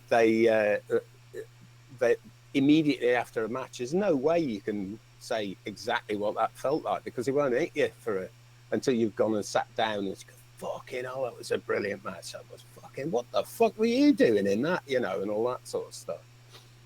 I always find that weird, because it's never you'll get even press conferences, and to be fair to Jurgen, I never used to watch press conferences, and I've only ever watched them. I pretty much watch every one now since he's been managing us, but it's no, I don't want a Ramos kit. I've seen a comment here actually from Joseph, said the fields of Anfield Road as well, but then he was corrected by Crosby Red, who said, Joseph, the fields of Anfield Road came from Ireland, from the fields of Athenry, which is sung at sporting events. It is true, and I've said before, this song has a specific meaning to my family as well. The guy that wrote that song, Pete St. John, is a very good friend of my father-in-law. So when we first started doing podcasts, we used the fields of Anfield Road with the full legal rights of being allowed to use it from the guy who actually wrote the song. So how fucking crazy is that? So that song, the fields of Anfield Road, really does mean something to me personally anyway. We used to do the fields of Athenry. It's really a Munster rugby song, I suppose, if you're thinking about it from that sense. Song. It's an amazing song. It really is. But yeah, it's weird to say that I've spoke to the guy numerous times that wrote the song, and that he's a good friend of my father-in-law's. It's strange, because I view that song as being something otherworldly, or something that's been around a lot longer than one person's lifetime. Yeah. What's his name? Pete St. John. Pete St. John, that's it. That's his stage still with name. Us, then? He is, yeah, he is. Yeah, see, my father-in-law's, the way the Irish had an L famine. I'm sure you've heard about it. Oh, yeah. Well, my father-in-law is he lectures basically on the famine, and does photography for the societies and stuff like that. And you know, all these things are kind of intertwined and interlinked to Irish history and Yeah. songs and stuff. So Fair dues, fair dues. Yeah, yeah. Well, you and shaken by the hand from me when you next see him, won't you? oh, I'm an embarrassment, man. My Irish history is fucking awful. I'm an absolute embarrassment to him. I remember my wife telling me when they were younger, like, you know, you've got family days out and stuff, and you go off and you go to the seaside or you go whatever you do with the kids or the grandkids. So she was saying that there was one Saturday her dad woke her up really excited and said, come on, Sabrina, we're going out for the day, family day out. So they got in the car and they're driving for absolutely fucking hours. So they made their way to Cork anyway, which from Dublin at that time, gone back then, is probably a 3.5, 4 hour drive. So they get there and they get out of the car and they're standing at the side of the road. And Sabrina's like, well, there's no fucking restaurant here, there's no beach, so what are we doing here? And the dad was like, walk over there and stand there. And she's like, well, this is the place where Michael Collins was shot. And Sabrina and her brother looked at each other as if to go, you fucking dragged us out for a Saturday day, a 4 hour drive down here just to stand in a spot where Michael Collins was shot. Uh, You go into a sitting room and the first thing you see when you walk into the sitting room, like obviously there's pictures of the family and the grandkids and all, but the pride of place over the fucking fire is a picture of Michael Collins. Michael Collins, yeah. Funny thing is though, my father-in-law was actually in the English Army. He was in the what was the Royal, what are they called? He's a carpenter by trade. The Royal Engineers. Oh, yeah, yeah. So yeah, so weird that he was in the English Army and he's, you know, mad in Irish history as well. It's just weird. Well, it's a good job. It's a good job. There is some people still into Irish history, isn't there? Because a lot of it is, well, yeah, a lot of it's written down now, isn't it? But there's a lot of it was. Anyway, we digress. Where are we going with this? That's the beauty Gareth of it. We Phillips. do this from time to time. Yeah. Can I just come back at Gareth Phillips here? Raptor, no, I would not take Charlie George over Mo. I've never forgiven Charlie George. I would never, ever, ever have gone to Charlie George's pub, because that's what all footballers used to do when they give up playing football, wasn't it, in them days? 1971, I believe it was. Was it 1971? When Arsenal beat us in the FA Cup final with a Charlie George goal, and he fell on his back. I've never forgiven that. Never forgiven him for that, ever. No, I wouldn't. 1971 rap. I was still 10 years away from my father getting laid.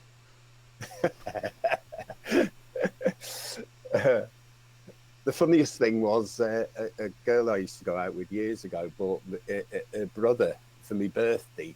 Brought me a video of. He goes, "Oh, I got you. What is it, Carl?" Opens this thing up, and it was that game. I said, "What'd you buy me this for?" He goes, "Well, they won, didn't they?" I said, "No, they didn't." Arsenal went on to win the double, I think. I was often explaining to people, and you know, one of the first questions you ever get asked is, "How did you start supporting Liverpool?" Or "What made you support Liverpool?" Or "What made you become a Red?" And I keep saying that my introduction was actually the first game in my memory was the 2-0 loss to Arsenal that won Arsenal the league at Anfield. That was my introduction to Liverpool. Oh, who scored? Alan Smith, was it Rocastle or was it No, was that the one with Thomas? Michael Thomas? Yes. Yeah. Do you know what happened that night? I'll tell you what happened that night. We were doing a gig at I can't remember what it was. Can't even remember where it was. Somewhere in London. We were doing this gig. We refused to do the gig. I refused to do the gig. Our singer was an Arsenal supporter, and obviously I'm a Liverpool fan. And we refused to. Yeah, Michael Thomas came out, and we refused to do the gig unless there was a telly laid on. So they laid on a telly for us. And that night, my missus was in hospital. No, she wasn't in hospital. She was just about to go into hospital to have one of our kids. And so she was born. Guinness was 30p a pint, and Liverpool lost 2-0 to Arsenal, and that was that. We only had to win by 2 goals, didn't we? We only had to we lose had by to one. Yeah, we had to not lose by 2 goals. We could have done it with 1-0 or 2-1. It was That was that. That was my Yeah, introduction to Liverpool. I remember sitting there completely unprovoked because it was we were staying out with a friend of our families, and I was, when you're staying in people's houses, sometimes there's not enough room and you sleep on the sofa downstairs. So I was a kid, I was sleeping on the sofa downstairs, but I was late night watching this game. I must have been watching the highlights of it back or something on ITV or something like that later on, but that was my first introduction to it, and I was sucked in from there, even though Liverpool lost. Fair play. Yeah, I think I actually hit somebody on the when we were on stage after that match, because they were all because it was in London. They were all Arsenal supporters, weren't they? And it was it wasn't the best at night. Everybody in the band was out of tune with each other as well, because we were all so fucking arseholes from 30p a pint. Joseph, Celtic would sing the Fields of Athenry, mate, because it's it's an Irish song, so they definitely, if that's where you're thinking with Celtic singing it as well, you're spot on, because I think something like 80% of Celtic support comes over every weekend from Ireland, so yes, that song would definitely be sang up there. One thing I wanted to ask actually, Rap, you spoke about gigs that you've done and stuff like that, and I don't know how much people watching the stream know about your background, but you come from a musical background. Did you guys ever have any interesting riders? Oh yes. Go on, do share. Yeah, we did. One of the most, I say memorable. It was probably the least the least remembered was one we had in Belgium, the home of extra strong beer. They're all mental for their night Liverpool fan. They're all mental for their beers, Oh, we make the best beer in the world, we make this, we make that, and they brought us this crate. We had the normal sort of 3-4 crates of whatever beer was going in tins, like whatever it was over there, Heineken or whatever, not Heineken. Yeah, it is Heineken, isn't it? Is it Heineken that's brewed in Amsterdam? Yeah, there's a few. There's Heineken, there's Amstel. Yeah, Amstel and Heineken was pretty much, and Germany was good as well, because we played right behind the Beck's Brewery once. That was good. But we should probably explain actually what a rider is, just in case anybody doesn't know. It's where you put in the contract for the gig way before the gig, and you say what you want to eat and what you want to drink. So you have to insist on X amount of crates of beer and X amount of plates of food and stuff like that, which normally goes way wrong, but you have to get the beer, otherwise it doesn't work. And this guy turns up, so we got all these crates of beer in this tiny little dressing room, and then this bloke turns up with this old-fashioned wooden crate with about 24 bottles, and every one was a different beer, and there was there was one of them was the strongest beer apparently brewed in the world. I can't remember, it was EQ 666 or something like that it was called. It was absolutely mental, absolutely totally mental, because they come in, those yards of ale things with a bulb at the bottom, well they come like these sort of bottle-sized versions of them and stuff like that, And we were just tonking through all this stuff. Of course, it doesn't hit you until you actually get on stage, and then you say, "Oh, fucking hell, brilliant!" And then I suppose the most extreme one was in Edinburgh, and it was when before they had all day opening here, 24-hour opening here, and they had 24-hour opening in Scotland. It was one of the few good things we tried out in Scotland, sort of poll tax aside and all that sort of stuff. And me and the fiddle player, we drank. I think I drank 13 pints of Murphy's. It was not Guinness. 13 pints of Murphy's, and then went on, and then had 8 pints afterwards. because you kind of sober up when you're playing because you sweat it all out again, you know. But I remember this guy coming up to me after like when we just finished playing, and he's going, "What the fuck are you doing?" And I was cleaning the strings on my fucking guitar, and he's going, "What are you doing?" I was going, "Fuck, I don't know." I don't know. Yeah, there's been a few. I've heard of some famous ones as well that were very, very strange. Obviously, I've heard of some famous writers that have been very, very strange. The bands have asked for over the years. I think Mariah Carey. I know she's not a band, but I know Mariah Carey demanded all white background, white silk, white sofas, everything like that.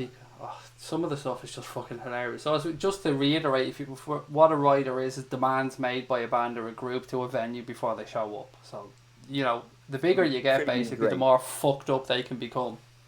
Oh yes, yeah. No, ours was just basically, it was ludicrous quantities of alcohol and a bit of food if we could get it. You know, that was about it, really. I would have the easiest rider in the world for anyone. It would be Diet Coke and fucking pastries and cheese and onion crisps. Done. Job done. There you go. Yeah. Yeah. People would be looking at you funny though. People do that anyway. When I say I'm Irish and I don't drink, they do look at me funny anyway. Yeah. Mean Fiddler, that was the place to play. That was run by an Irish guy. Of course Vince it was. Power. What a name, Vince Power. There's a fucking name for you. If his son had been called Max Power, now that would have been an even better name. Yeah, he was an FE guy. Jason Roberts just saying that, Michael Thomas, who ended up signing for us as well after that game. Yes, he did, yeah. Possibly I don't think it was it might have even been the season after. But he didn't do much for us. Do you know, obviously you know the song Fairy Tale New York? Yes. I only found this out a couple of yeing ago that they singing the bell, or singing singing Galway Bay. They're saying that. So there is no song called Galway Bay, apparently. Possibly not. I've never heard of one, apart from in that song. The boys from the NYPD choir. Yeah, we're singing Galway Bay, which doesn't exist. That to me is the best Christmas song, bar none, ever. Pretty much. It's just about taking them all, isn't it? It's amazing. And Kirsty MacColl is just wonderful. Well, was wonderful. Bless her. Yeah. Died a hero as well. Yeah, her old man wrote some good songs as well, didn't he? It was Kirsty MacColl that died saving two kids from an engine of a speedboat or something, wasn't it? Yeah, she got hit by one of those jet skis. Protecting her two kids or something, I think, at the time. I think it was. Yeah. And her old man, Ewan, wasn't it? Ewan MacColl wrote loads of good songs. Stephen Byrne said it was the 86 Cup final that got him. Followed Liverpool from then. Liverpool wins meant little. A league win as an adult would be amazing. Each match feels like a ball's being kicked. It's a season investment. Do you know what? 28 years, Rap, since we lifted we can't even say the Premier League title, since we lifted the First Division title. Yeah. I know, it literally, it feels to me like a different life, you know? I wonder, guys, and again, something that I'll put to you guys in the chat as well. So if the season goes well, and we're in the hunt come February, March time, do you think there's going to be a psychological block there at all, or do you think perhaps that these players haven't been around since 28 years ago, since we haven't won the league, so they couldn't give a fuck since 1990. It doesn't matter to them, so they mightn't have this psychological block. I'm just wondering, do we as fans basically have a block, or imagine a hurdle being there for the players that might not be there? I hope I'm explaining my point I'm trying to get across here. Yeah, I think I don't. If you look at last season, and what we did last season and how we did it, it was Andre, no, I'm sorry, mate. We're just going to have to be distant friends.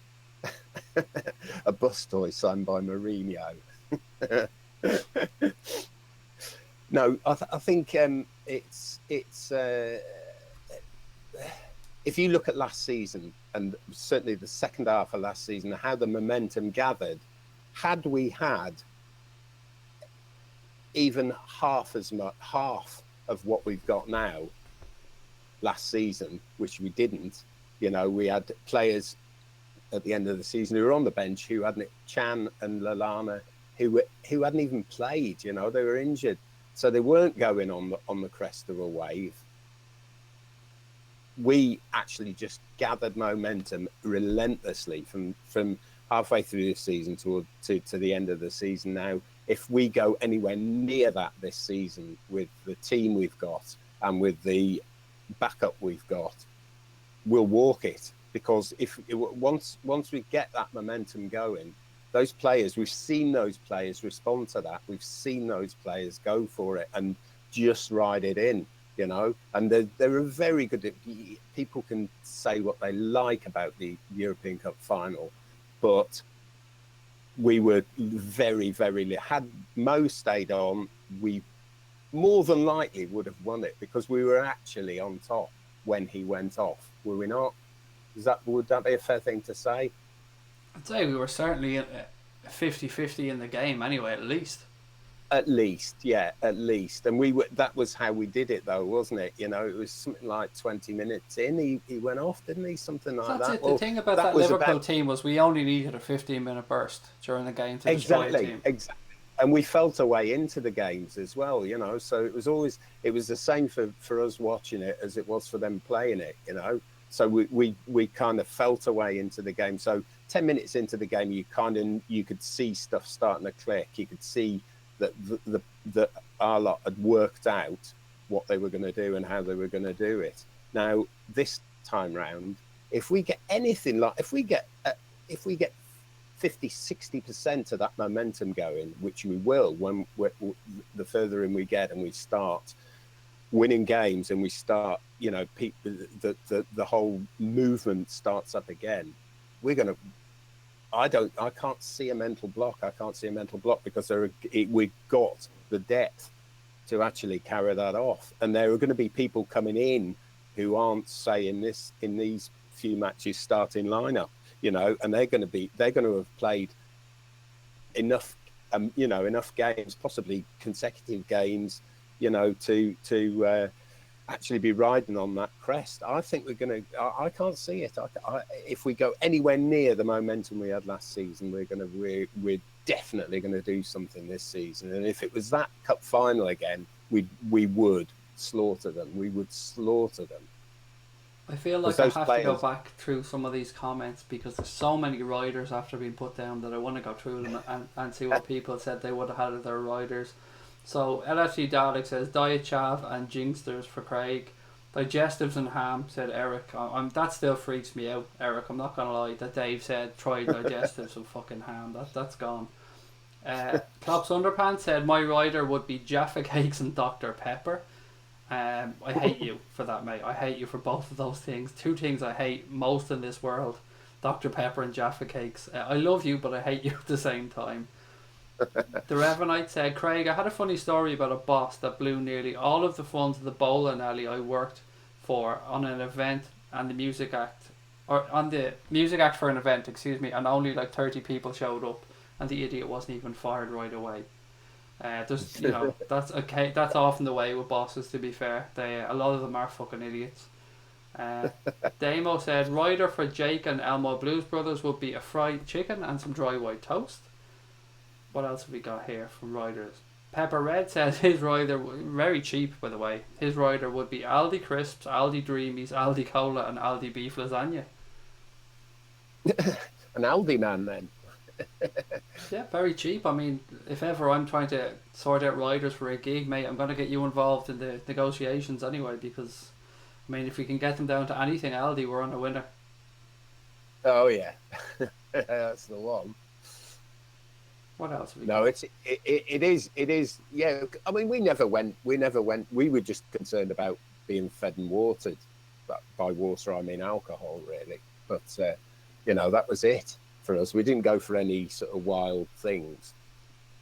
Please tell me you trashed something or somewhere, or drove a car into a swimming pool, or did something uber rock and roll at some point.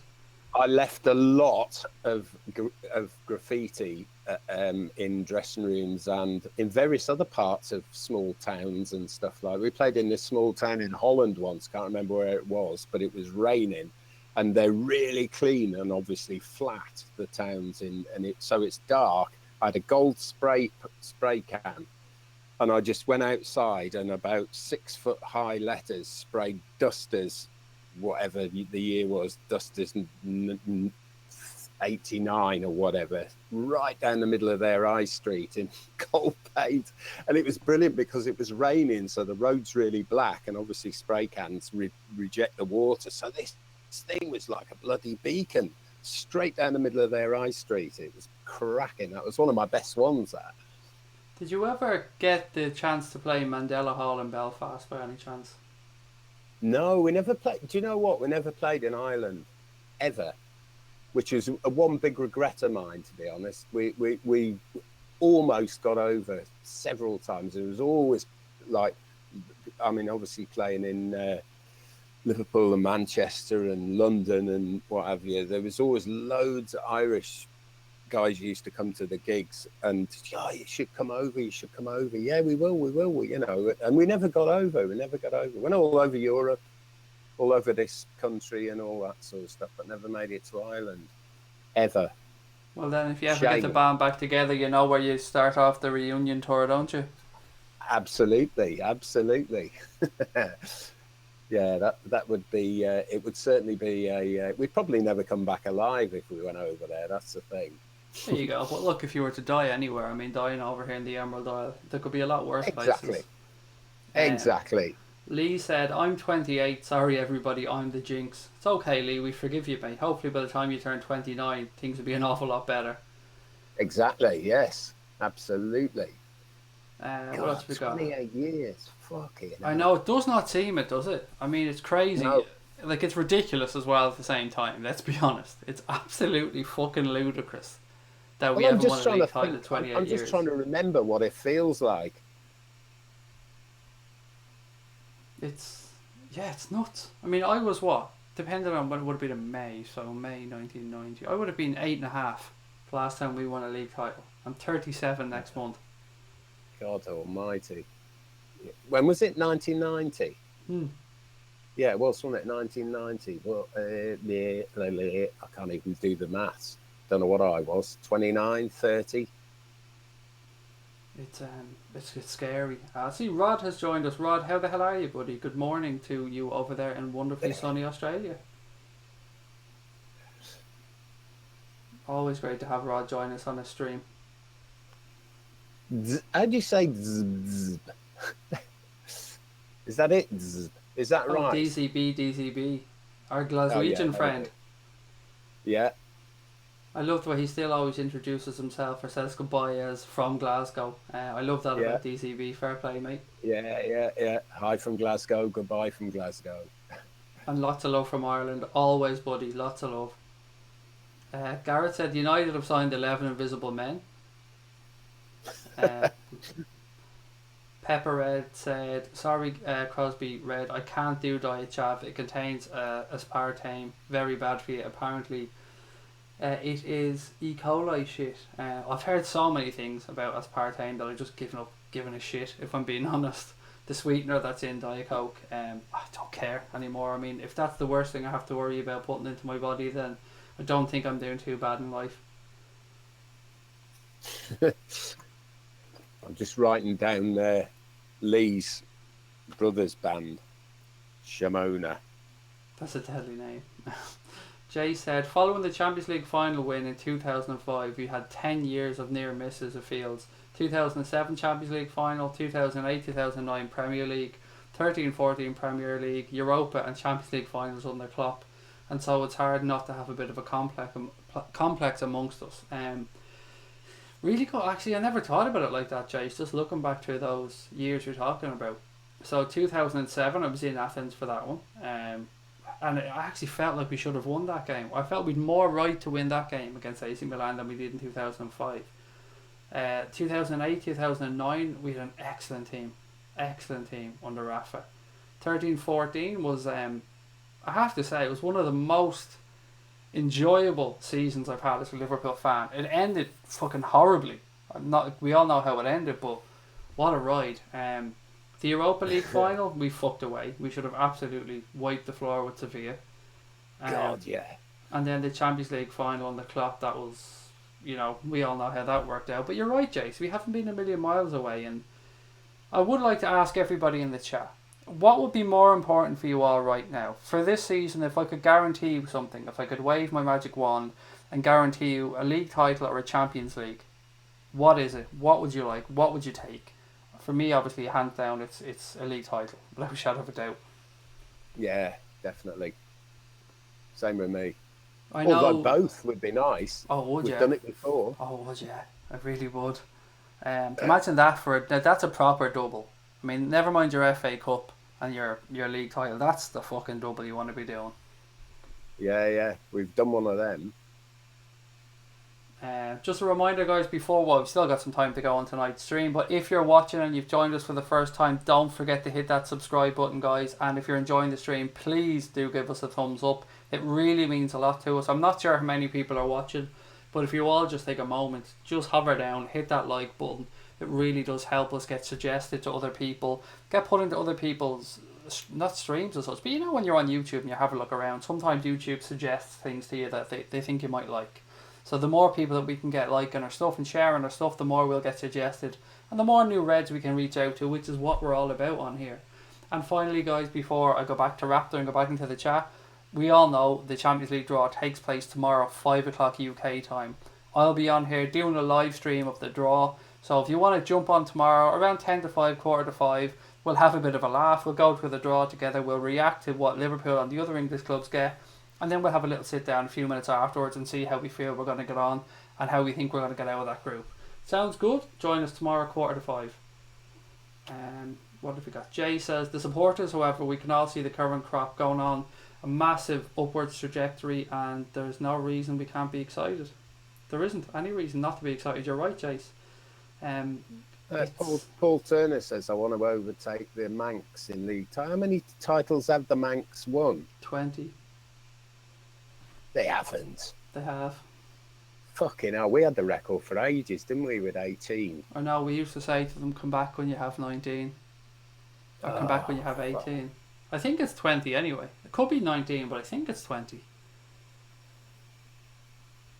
They've definitely surpassed our 18 anyway. I mean, for the time being, until the end of the season, we can rest assured that everything United fans have always accused us of doing all these years about shooting their mouths off about history is pretty much all they can do now, isn't it? Absolutely. So they've got the 20 league titles, which I see a couple of people commenting on. Thank you in the stream, but they only have 3 European Cups, so we still have the 5 of them. Yeah, and one of them was definitely historical, wasn't it? Oh, best final ever, without a shadow of a doubt. I mean, I still can't believe I managed to get over to that. I mean, it's one of the highlights of my life, I have to say. And do you know what? I look back at it now, and I thought at the time it was expensive. And it was, don't get me wrong. I mean, I had to pay back the credit union for a while after it, but when I seen some of the figures people were having to pay to get over to the final last year, it just dwarfed what I paid back then, and I thought I had to pay a lot. Some of the stories about people getting to Kiev were absolutely nuts, but do you guys want to hear something really funny? Next season's Champions League final, where is it? Not the one coming up now, not the one that's going to be in the Wanda Metropolitana for this season. The following season, we're right back to Istanbul. We're back to the Ataturk Stadium. That's where next season's Champions League final is. Bloody hell, that match. Oh my God. They finally finished that fucking stadium, by the way. So if you get a chance, have a look online. It looks a little bit different. It's back in 2005. They finally finished the work that they were doing on it. That match was I was working, and on a Saturday night, there's a pub right at the end of our road, and we were up there, And somebody says to me, "Oh, where are you watching the match on Wednesday?" And I said, "Oh, fucking hell, it's on Wednesday, isn't it? Jesus Christ, I thought it was the Wednesday after." And I was working, in the park down the road, and I kind of knocked off work at I don't know, it was about 9:30, 10 o'clock. I would have missed the match. So what I did, I come straight back home, drunk my pint, come straight back home, bought one of them. Do you remember them little Casio tellies you could get? You know, those little just handheld things like Walkman Oh, things. yes. Yeah. Well, I come home, looked up one of them on eBay, managed to get hold of one of them, made sure it got here. It got here on the Wednesday morning. So I was cool for work, went into work, dinner time, went down the road to work, and I've got this telly, and I'm making sure it works in the office, in the park, and all that sort of stuff. So right, that's it, I'm set up. And then they were doing something at the front of the park underneath these flower beds, like putting the electric cables. They have one of those moles that they dig under the ground with to run underneath a path. And they went straight through. I'm watching this, tuning this telly, and they went straight through the mains cable that supplied not only the park, but also half of the high street where there's tons of pubs in the town. Half the high street went down, right? So like I'm thinking, fuck, like this. So I go round, what the fuck's going on? All the lights have gone off. Went round to the front of the park, and there's these two blokes panicking, like, and it's go, what the fuck's happening? And he goes, I think we've gone through the mains cable. I was going, you're going to get fucking lynched, lads. I was going, the pubs are full down the road here. All of the people waiting to watch the match and that. So anyway, I rings up the boss. I'm telling him what's happened, and he goes, "Oh, you'll have to barricade it off. Put barriers round it and all that sort of stuff. So nobody get everybody out the park." And I'm going. Well, what do you want me to do? He goes, "Well, you're going to have to shut the park down." And, oh no, Gary, I'm not, am I? And he's going, yeah. I was right, okay, I'll get on with it now then. So I got on my fucking bike, went right round the park, got all the kids out the fucking park, closed all the gates and got home 2 minutes after kick-off. It's unbelievable. So I was sitting there watching the match. And then my wife, she goes out at after. She goes, "I can't stand this, 3-0 down. I can't stand this. I'm going to have to go down and get some beers down the road." So she walks down the road. Just as the second half had kicked off, literally as she walked out the door, she walked past the pub at the end of the road. The fucking pub exploded when Gerrard scored. By the time she got back, we were 3-3. And she's like, "Oh my God," you know. It's absolutely brilliant that night. It was fate. I knew it was going to happen, you know. As soon as they went through that mains electric, I don't know if anybody watched it in town, but I got home and watched it. I was so chuffed to see the lights on in our street, you know. Absolutely brilliant. And knowing that you got to go home with the full support of your boss as well, because you did exactly what he told you to do. Absolutely. It couldn't have. I mean, if that's not fate, I don't know what is. That's a brilliant story. So Anthony said it would be the league holiday for him. Dirty Girl went with the European Cup. DCB's having both. Joseph going for the Premier League. Eric wants both as well. Pepper Red's going for the Premier League. Paul wants to overtake the Manx with Premier League titles. Paul Connell wants a Premier League and to knock Madrid out in the Champions League semi-final. Good call. And Frederick Ross, I love that comment. I want it all. There you go. I love it. I love that. That's right up my street, mate. Well in. Yeah. Gary Richard says, "Hi Super Egg, 6-0 win on Saturday, Van Dijk to score." Actually, that reminds me, I have to stick my $5 bet on Van Dijk to score a header, because I'm going to do, as I said, I'm going to do it every single week until he scores. Yeah. You can get really good odds, like 18 or 20 to 1 on that. Well, the longer it goes, surely the odds are going to get higher, aren't they? Well, that's what I said. I only have to win one in every 17 or 18 bets with that one to break even. Oh, you're all right for now then. Brilliant. Damo said, "League title or Champions League?" Now that's what they mean by being on the horns of a dilemma. It's got to be the league for me. Yeah. Stephen Burns said out of the two. Out of the two, yeah. But I'd take the two as well. I mean, I'm fully with Frederick there. I want it all. Absolutely, yeah, definitely. But Stephen Byrne out said, of the two, if there were a choice between the two, it's got to be the Premiership. it has to be. It has to be. As I said, Stephen was saying he used to drink 3 or 4 litres of diet chav a day. He's quit it now and feels all the better for it. I did. I've gone through periods where I've stopped drinking it. Like that, Stephen, I thought to myself, well, do you know what? Maybe I have to stop it because I get really bad, what's it called? Reflux of acid, I think it's called. So I did stop it and I tried, just drinking water and stuff, but it didn't make me feel any better, so I went straight back to it. Would an all-time Liverpool 11, here's a question from Gareth Phillips, would an all-time Liverpool 11 defeat an all-time England 11? And I'm saying 100% yes. And the reason I'm going to say 100% yes is because that Liverpool 11 would have played together a lot more than the England 11. Or unless and we're just picking a best of all time, like, not the best team, unless we're literally going down through the years and picking him, and him. But if you take an all-time Liverpool 11 against an all-time England 11, then there wouldn't be many people playing for England, would there? Because an all-time Liverpool 11 pretty much contained a huge chunk of the England 11, didn't they?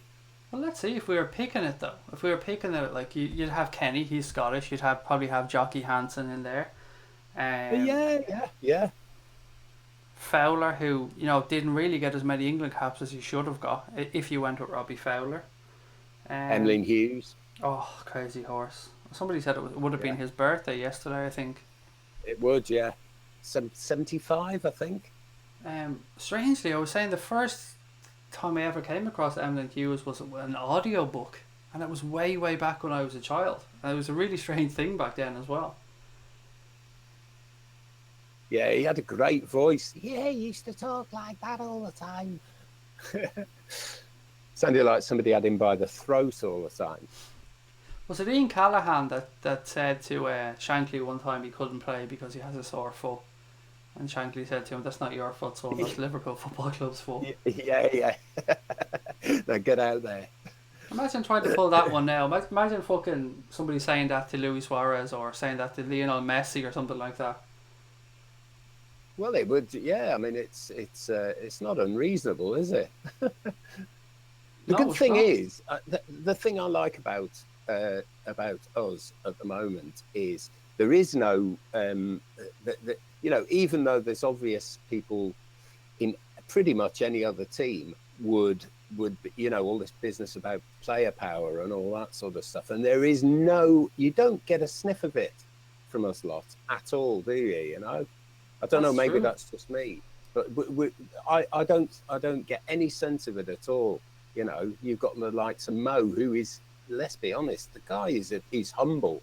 To be fair, he's an awful bastard. He won't even get out in the middle of traffic, in the middle of a really busy junction. He won't even get out and start posing for selfies while his family are in the car and the engine's running. I mean, fucking Mo. Yeah, or take or make the sacrifice of taking enormous amounts of amphetamine to stay awake 48 hours solid just to sign autographs for people in hotels and things like that. Yeah, while starving.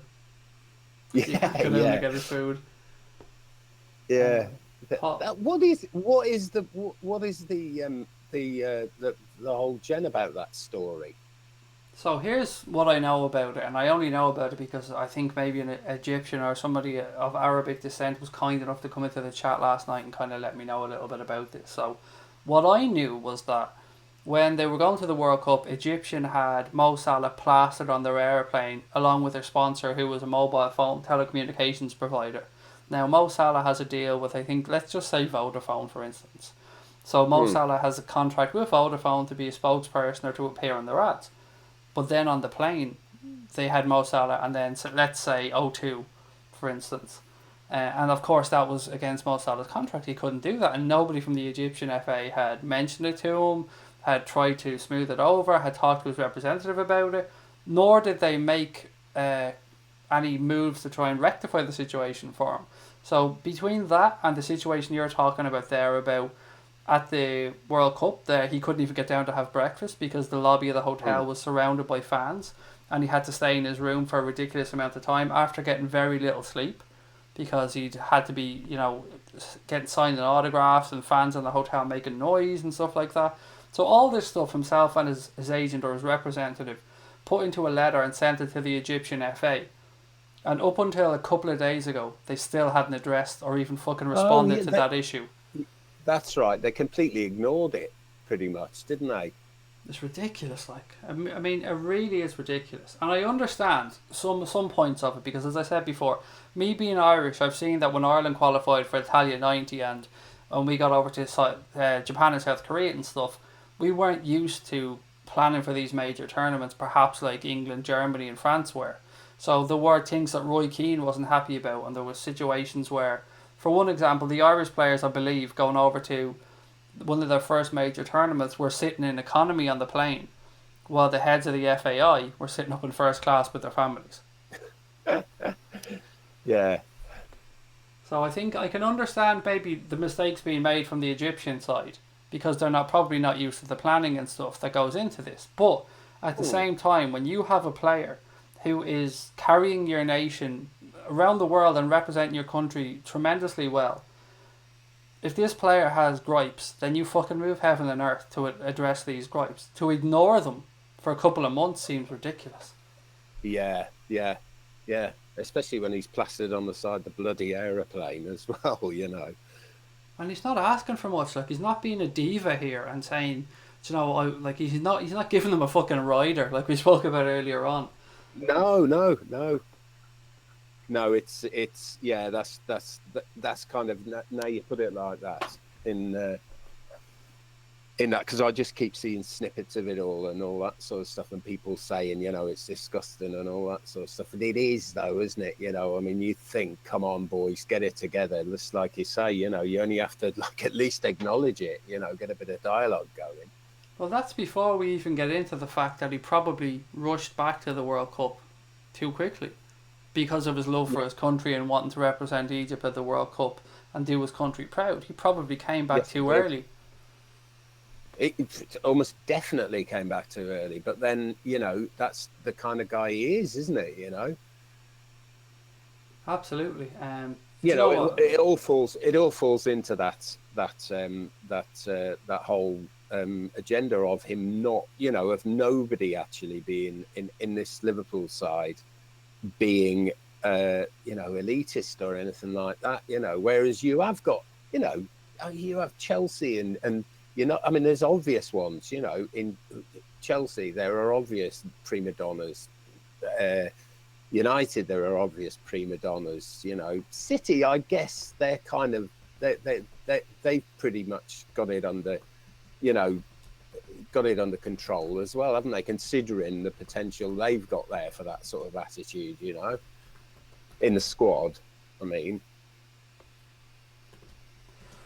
yeah, it's something that I often think about, and you mentioned it earlier on about the squad or the group of players we have at Liverpool Football Club at this moment in time, and if nothing else, they all seem like a good bunch of lads. They seem like a decent bunch of dudes, like no prima donnas there, no drama queens, and they seem like they genuinely get on as well. Yeah, exactly. I mean, you can't expect, just because they play for the same club. I mean, it's like, you know, Stevie always said, didn't he? You know, I mean, he'd go home, you know, as a job. You know, you don't just because you're in the same, you're playing the same side doesn't mean you have to be in each other's pockets all the time. But they obviously, there's an obvious, you know, you have the likes of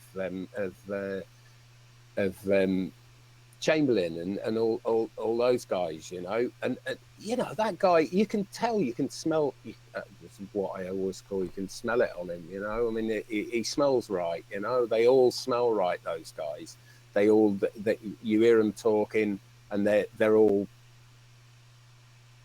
just seem like genuine guys. You don't get that oh god, this is just edited, you know, this is just really sort of like captured on video and they took the best bits and all that sort of stuff. There's definite good stuff going on there, definitely. Just to get back into a few people, sorry, go on. It wouldn't work, would it, you know, if it was subject to that sort of you know, to any one individual being, you know, being that kind of person, you know, it just wouldn't work. And in fact, I don't think they would last, you know, they'd soon be sort of shifted on or not played or whatever. you know, because Klopp's right on that, isn't he? You know. He is. He does have everybody pulling in the one direction. That's absolutely true. Just want to get back into a few comments because I felt like I've fallen behind again. To say we've never won the Premier League is a killer, said Joseph. Once we beat Pep, I'd be happy, said somebody else. Peter McPhee faces in, said I want a group of death in the Champions League. Paul O'Connell said United went 28 years without a league title. We had 18 titles, then they won a couple of FA Cups, Premier League drought, 3 Champions League finals, won a couple of FA Cups in the UEFA League, or excuse me, UEFA Cup or 3.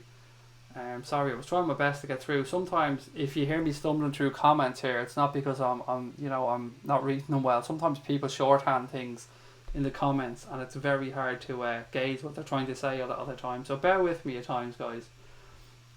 What else have we got? Hi Craig, sorry I've been late. I've been out for a pint or two. I hope you had a good day up the red, said Antico. I love that people come in and apologise. I always say to people, never apologise. It's an absolute pleasure to have you all here. And if anything, we should be thanking you for coming on. So I never feel like you have to come on and apologise for being late. Just you guys showing up and being here means a lot to me. What else is there? England would have Jimmy Greaves and Stan Matthews in their team, said Meganonki. Well, my uncle, one of my uncles years ago, he used to be he was a physio at North End, and he was best mates with what's his face from Preston. Fucking hell, it's gone right out of my head now. Top guy at Preston. This going back. He died not so long ago. Oh, Jesus Christ! This is probably way before my time. So. You know who I'm on about. He was like same era as Stanley Matthews and all that lot. I can't for the life of me think of his name. I know who you're talking about. Something Wilkins, was it? Not Ray Wilkins, but it was a Ray something. No. No, I know it wasn't. Tom Finney. Tom Finney, people are saying. Yeah, Tommy Finney. He was really good mates with me. He's in the Tom Finney. There's photographs of them having a meal with their wives and stuff. Me Auntie Alice and stuff with Tom Finney. There's another connection. Hey. Insert who the fuck is Alice into that there somewhere, please. I feel like it needs to be put in there. What is it, by the way, about sporting events? Is it just here in Ireland, or does it happen everywhere? Why does fucking Sweet Caroline get played before the main part of any sporting event, particularly in boxing? I've seen. Have you noticed that? Before the main event in boxing, Sweet Caroline always comes out. Yeah. What is that about? I haven't got a fucking clue. It's mad. It's madness. Thanks for that. That's going to sit with me for the rest of the night. That is. Anybody got any ideas on that? Sweet Caroline. I have something for the last 15 minutes of tonight's stream, by the way. It hit me earlier on. You know the way I like to come up with a topic, so I will come back to it in a few minutes because we're heading towards that last 15 minutes. But I will come back to it. What else have we got? Hello, gentlemen. I'm sure it's been said, but I really want to get Real Madrid, said Jonathan. I don't know how I feel about getting Real Madrid. I kind of feel being there, done that to an extent. I wouldn't mind Barcelona. It seems like forever since we played them. What about both of them? I don't think that's possible in the group stage. They're in both pot 1. Shame. It would be good to get Real Madrid and do them, though, wouldn't it? It would. I'd rather knock them out, though, as in absolutely knock them out. Yes. Yeah. Semi-finals, that call earlier on. I can't remember who said that, but it's, yeah. That would be nice, actually, to be fair. So, let's say Barcelona. Yeah. Who would be a pot 2 team, then? You probably have Napoli. Well, Juventus would be a pot 1. I wouldn't mind Napoli, actually, to be fair. Yeah, that's a good one. That's a good call. Then we'd be pot 3. So who would be pot 4? Celtic didn't get in, so we can't even wish for them. I don't actually know who would be in pot 4. There has to be somebody that we could have a bit of a laugh with.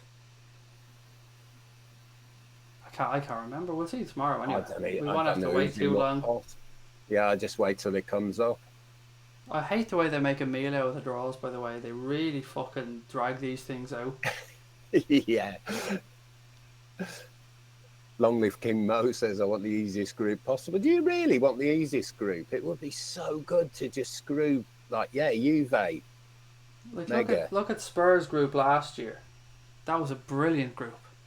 Yes. Real Madrid, Borussia Dortmund. I can't remember who the other team was in that group at Spurs. Who was the fourth team in that group at Spurs? Borussia Dortmund, Real Madrid, Yeah. Spurs. I cannot remember. But anyway, that was a good group. Yeah, it was. But the thing is, we're getting. I mean, there is obviously there's a case for an easy group, but the thing is whatever happens, by the time you get to the quarterfinals, semi-finals, and final, you're playing. It doesn't matter who it is; they've got there, haven't they? You know, so it doesn't really matter. You know. True. Lee said, and I did hear about this, so I wonder if you did, Rap. He said, did you hear about Litherland in Liverpool being expelled from the FA Cup over a £10 fine? Yeah, what was the fine for? I've no idea. I didn't see what the fine must have been for, either like a sending off or something like that. Imagine that, like being fucked out of the FA Cup. And look, I know we're talking very, very, very early stages of the FA Cup here, but it's still a dream for most players to even play at that stage. Exactly. Yeah. Yeah, it is. It is really tight. That is. But then the FA, I mean, yeah. Everybody's got thoughts on the FA, haven't they? You know, they're not. I mean, you see all that stuff. I don't know what they're like these days, but you see all that stuff on. I was watching something on Clough the other day, you know, and his business with going for the England manager interview, you know, and they'd already made their mind up that he wasn't getting it anyway. It was I can't remember who the guy was who ended up getting it, but you know, and they'd already made their mind up. Was it not the guy from Leeds? No, it wasn't. It was after he'd resigned. What's his name? Yeah, the horrible guy. It was not Ron something, was it? Ron. Yeah, Ron. Yeah, him. Can't remember who he managed, but yeah, it was him who got it. They'd already made their mind up that he was going to get it, you know. So it was pointless the rest of them turning up.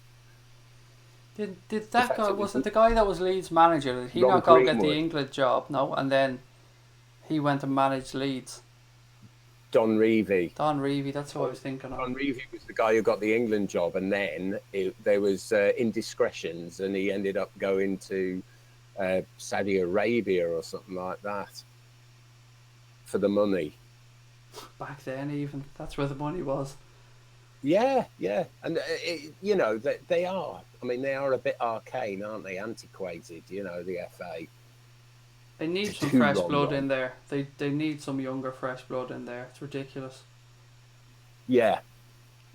What else have we got? Let's see some more comments here.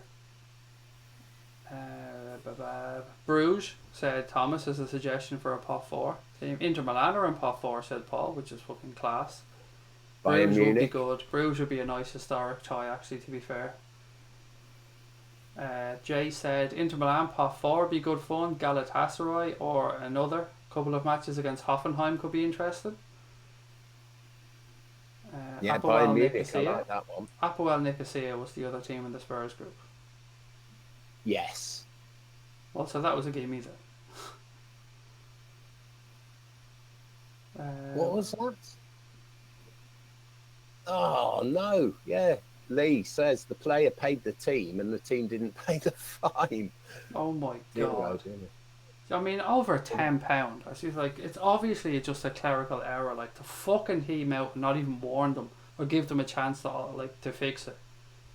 Yeah, costing a small team about £4,000. That's ridiculous. Like, it absolutely is. It's ridiculous, and we all know how hard it is to run a football club at this stage at the lower levels. Like, sometimes even securing a pitch is a job. Like, Connor says get a German team so we can go visit Dave. Yeah, Dave will sort you out a pitch there. There you go. That's actually that's true. No, good show. But Hamburger would be his local team, and they're gone at this point. So Cologne. Sorry, Cologne would be Dave's local team, and they're relegated. So Cologne. Oh, I played there a few times. I love that place. Rod said, maybe we should wish for Champions League opponents in warm, cheap countries with good beer and lovely women. Which is a very good shout. I know what the Anfield Rap lads always look forward to these draws, and they hope that they get somebody in one of those climates for the end of September, so they can have a little nice weekend away somewhere or something, or a few days away in the warm climate Yeah. before, which is a good shout. I mean, if you're going to go, you might as well wish for the warm climates.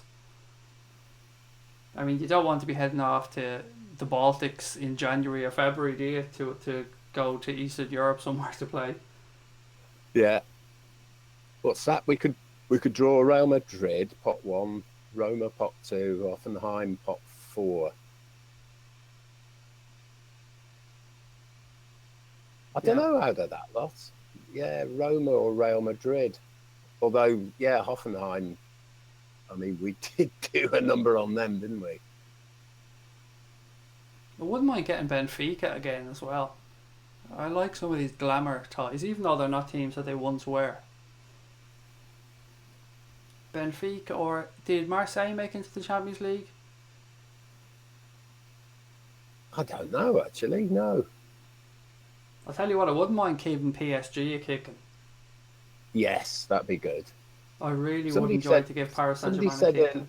Yeah, somebody said earlier on that, I'm sure somebody said earlier on in chat about us getting a PSG scout. Interesting. That's interesting about the throw-in. It is, isn't it? It really is. Yeah, I like the thought of that's thinking outside the box, though, isn't it? Well, I was watching a couple of games today in the Champions League and that, and I was only just noticing every time someone took a throw, I was really watching, and a lot of them are awful. Yeah, Have you seen? yeah, they are, aren't they? You just think like I mean, realistically, if you've got somebody who is trained up, to do that, not necessarily just distance throws, like I can't remember what his name is, but that guy who's fires them right into the box in a Premiership. But it's like somebody who, because it is actually just like pretty much like Alisson does from throwouts, that sort of projection, because you can set pretty much if it's halfway line or forward, you pick the right throw. Like you were saying last night, if you've thrown at somebody's chest instead of over their heads, it's got to be worth. I mean, it's a pass, isn't it? It's a free pass. Absolutely. Or a ball straight into the box. Yeah. Yeah. I see a comment here Similar actually that to a made shortish corner. A comment here from Long Live King Mo that made me chuckle. Craig, I think you would suit yourself, or Craig, I think hair would suit you better, mate. Unfortunately, mate, you're never going to see me with hair. As I've explained why on numerous occasions, I feel dirty when my hair grows. I feel like I've got teddy bear hair as well, by the way. It looks weird on my head, but yeah, when my hair grows, I feel physically dirty, so I have to shave it. So that's why I have a shaved head. It's for no other reason. I'm not bald, I've actually got a full head of hair. I just don't like having hair. So whether you think it would suit me or not, mate, it's never going to happen. Unless, of course, we win the league. As I said, I will grow a mohawk then. Rod wants us to give Leon a good kicking. Yeah, definitely. Dortmund, somebody else said. Yeah, Paul McCormick got a scout from PSG to cover players in Spain. Interesting. PSG would be good fun, to be fair. Particularly as somebody, Paul points out here, they were making fun of Karius last week, which was out of order. Yes, yeah. I'll tell you what, the treatment Neymar will get at Anfield as well. Him and Mbappe, they know they're in a fucking game. I was talking to a mate of mine today who was walking the dogs about that brilliant video of him rolling down country lanes and along the motorway and stuff like that. Just kept going and going and going and going. It's fantastic. It's a laugh out loud one, that is, isn't it? I mean, there's something to be said for players being protected a little bit more, but there's no reason he deserves more fucking protection than any other player. He's a diving little shit. Yeah. It really, really. I mean, that. To be fair, the advent of VAR at the World Cup, I know it wasn't necessarily for that sort of thing, or that sort of offence and that, but it did do a lot of it. I thought it did a lot of good things, for the football there, because they really stopped. I mean, it was after the first. It was noticeable, wasn't it, after the first few matches, all the wrestling in the box and stuff like that. It really clamped down on that. There was a couple of things I noticed though. Referees in the World Cup were absolutely brilliant at not falling for dives. So if they were Yes. watching stuff back on replays or whatever and they seen it was a dive, they weren't giving the penalties. But they also weren't booking the players. That's one of the things that pissed me off. And secondly, I thought that the amount of handball incidents in the World Cup that were given as penalties were completely over the top and harsh. Because anything looks worse in slow motion, particularly a handball. So some of them Yes. were clearly ball to hand and not hand to ball. So I think at least probably 50% of the penalties that were given for handball in the World Cup are harsh.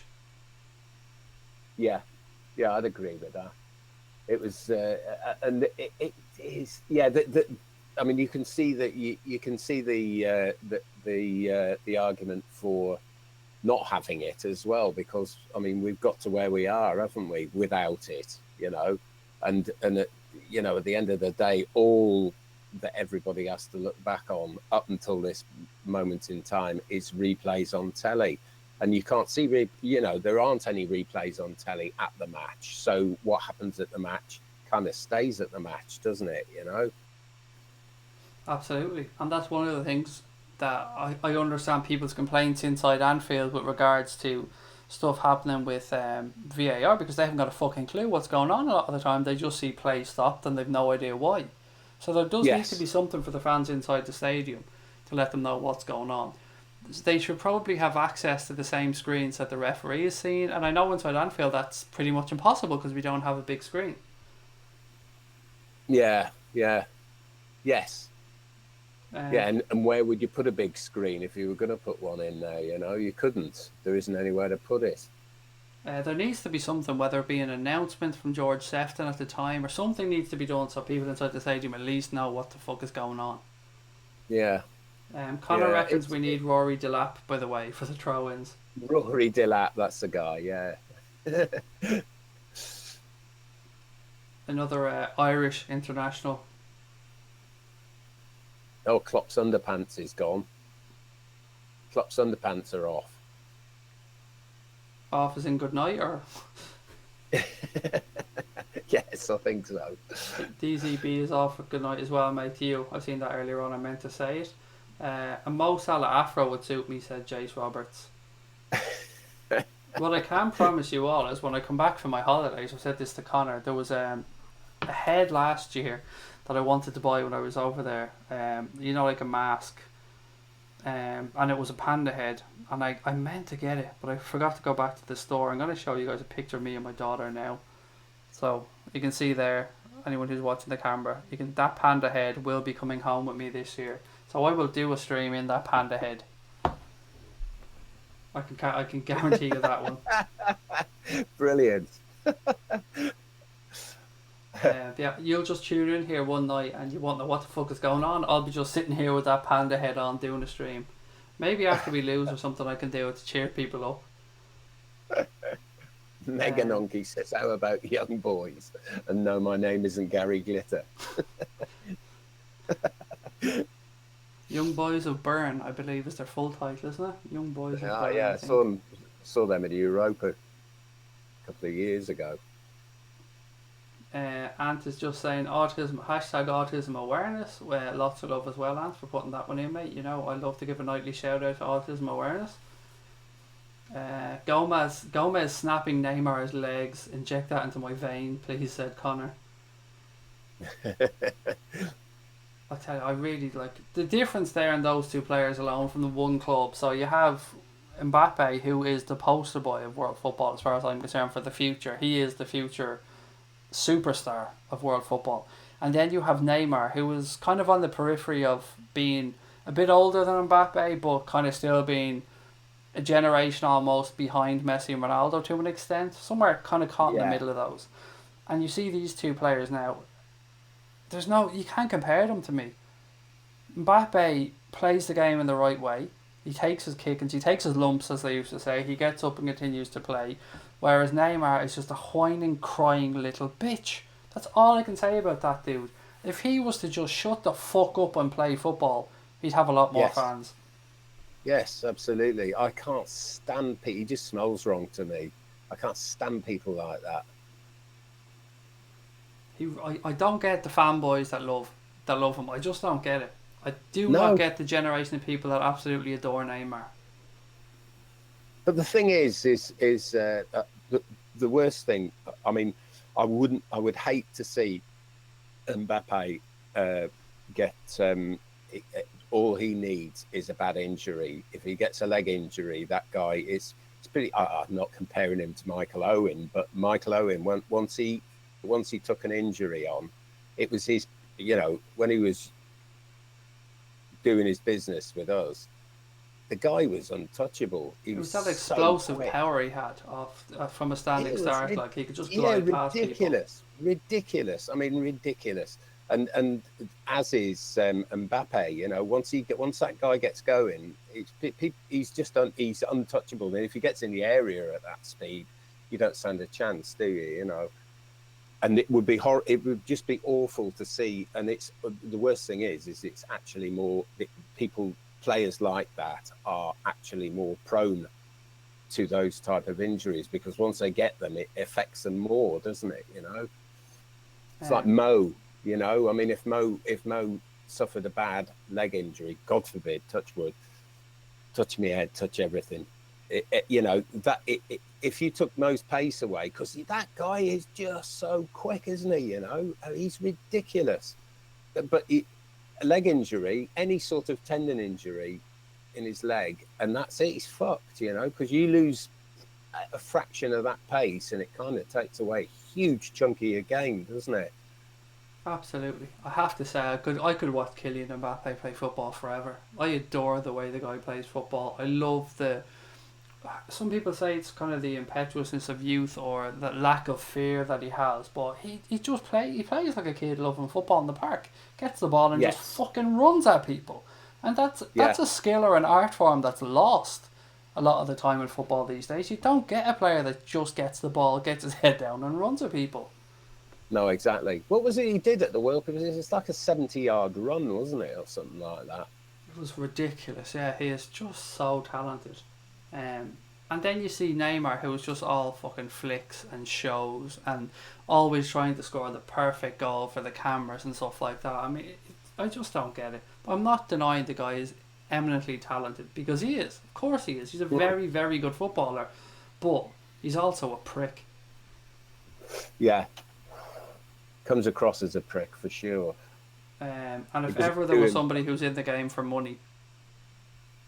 Yeah, well, yeah, kind of. But I mean, the guy doesn't come. I mean, those guys don't come from. A lot of those Brazilians don't come from good places, do they? Oh no, I absolutely get that, and it's something that I think I spoke about this on podcasts before. Some people, we talk about chasing money and stuff like that, and sometimes I think when you're looking at a South American in particular, you have to look at it from a different point of view, and this may apply possibly to some parts of Africa as well, but just from looking at South Americans, as you've said, these guys come from poverty, the likes of which we'll never have to experience. And they're often, when they make it, they're not just looking after their own immediate family. A lot of the times they're sending money back to their towns, they're sending money back to extended families. And for these guys, and I see it in Luis Suarez every time he takes to the field, that street fighter, that hunger, the fear of going back to that poverty is what causes these guys to continue to play at the top level and continues to perform like they do, because they know that a good 10 or 15 year career at the very top can sort out generations and generations of their families. Yeah. I mean, Suarez is a prime example, isn't he? I mean, that guy, he you just see his face if he got took off. He hated it. When he was playing for us. He didn't care if we were winning 8-0 or losing 8-0. He still wanted the ball. He still wanted to score. Yeah. Yeah, definitely. He's. I mean, that guy. He was worth his weight. That guy was when he was with us. Absolutely worth his weight. And It the was. first time the first time I'd ever even heard of him really was when he was doing dirties in the World Cup, wasn't he? Because that's what we bought him after that World Cup. After the handball, I think it wasn't against Ghana. Was it Ghana It that he was, put out? yeah. Everybody hated Suarez, didn't they? And he'd just come off biting somebody for Ajax in the Dutch league as well before that. That's right. Yeah. Um, Yeah. but you know what? I have to say, had the pleasure of watching him live a few times, and honestly, hand on heart, I never got to see King Kenny play, and I've got to see some amazing Steven Gerrard performances. But for me, Luis Suarez was almost a complete footballer. I loved him. I loved the guy so much. It's ridiculous to watch live because I mean, he'd do stuff, and obviously you don't see the replay, and you just think, how the fuck did he just do that? It was ridiculous. I remember the game against Norwich where he scored the 4. And one of the goals he scored from really far out, and you could see he was aiming to shoot, and I was like, "Don't fucking shoot! Don't!" Oh, there it goes. Oh, well done, Louis. Yeah. Um, Yeah. Long Live King Mo said, "Do you use body wash or shampoo for your head?" I shouldn't even have to answer this. It should be clear. I've made it perfectly clear I am a chav. Therefore, I clearly use Lynx Africa. Clearly, for everything. For Lynx Africa shower gel, Lynx Africa deodorant. It goes with being a chav. So I stick to my roots. Lynx Africa all the way. You should be on a link to him. You can smell it from here. There you go, yeah. Absolutely. I mean, if anybody ever wants to come and sponsor me or the show, you're only talking Adidas, Diet Coke, Lynx. They're the only 3 that would really work. What else have we got? Always feel confident with teams who are more open to look at attack. That plays right into our hands. So whoever we get, I hope they come to play, said Jace Roberts, which is true. And it's one of the reasons I think we do so well in Europe, is that teams are often more open and expansive in the way they play football, and European teams often look to have the ball as well, look to want the ball, keep the ball, and that does play into our hands. Yeah, because they as soon as they get the ball, they spread out, don't they? Because everybody's looking for position. I mean, it's not comparable at all, but the goal Mo scored against Brighton, that was a typical case of us winning the ball back off, and that was it, bang, bang, bang, and that was it in, and European teams don't by nature play those 10 men beyond the ball type of games, do they? Especially not in the European Cup. No, not at all. Did you see the video that was going around of the West Ham fans when we broke from a corner and scored? So it was 2 West Ham fans that were at the game in the London Stadium last year. So they had clips through the game, but so they were looking. I think they were 1-0 down at this point or something, and they had a corner. And of course they said the big guys coming up from the back now, and they were talking to each other. And they were talking about the corner. So the corner comes in, and then you can see their faces change as we break the ball on the edge of the box, and it comes to Mo Salah, and we start to counter attack. And within 10 seconds, the ball's just down, and well, that's probably an exaggeration. Within 20-25 seconds, the ball's down the other end of the field in West Ham's goal.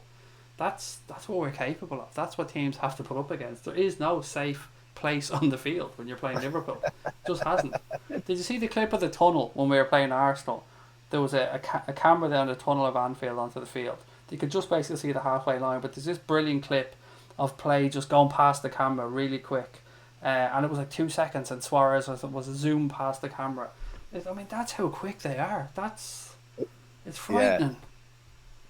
It must be absolutely, when that gets done against you, it must be just absolutely freak you out, I've no doubt that part of the reason that maybe we're conceding less from corners and stuff is because they're going to have to leave an extra man or 2 back now. Because they see Mo Salah standing just outside the edge of our 18-yard box waiting for a second ball or something to be knocked away from our defence.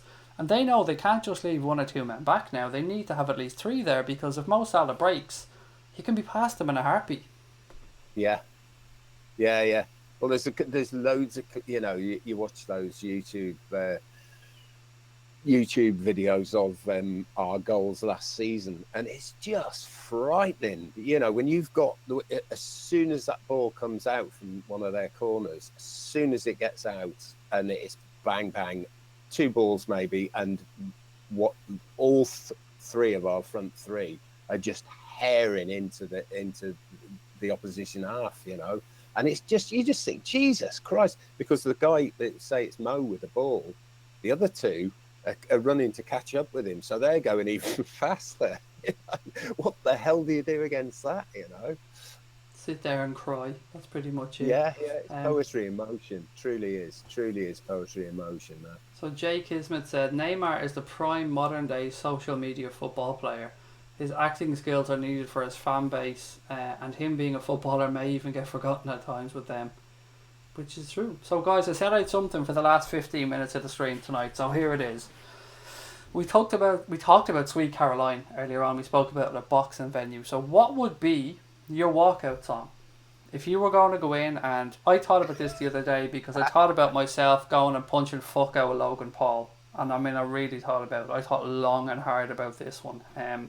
I feel like I'd owe it to our generation. Because the fact that this newer generation have made Logan Paul a multi-millionaire, it irks me, I'm not going to lie. It really does frustrate me.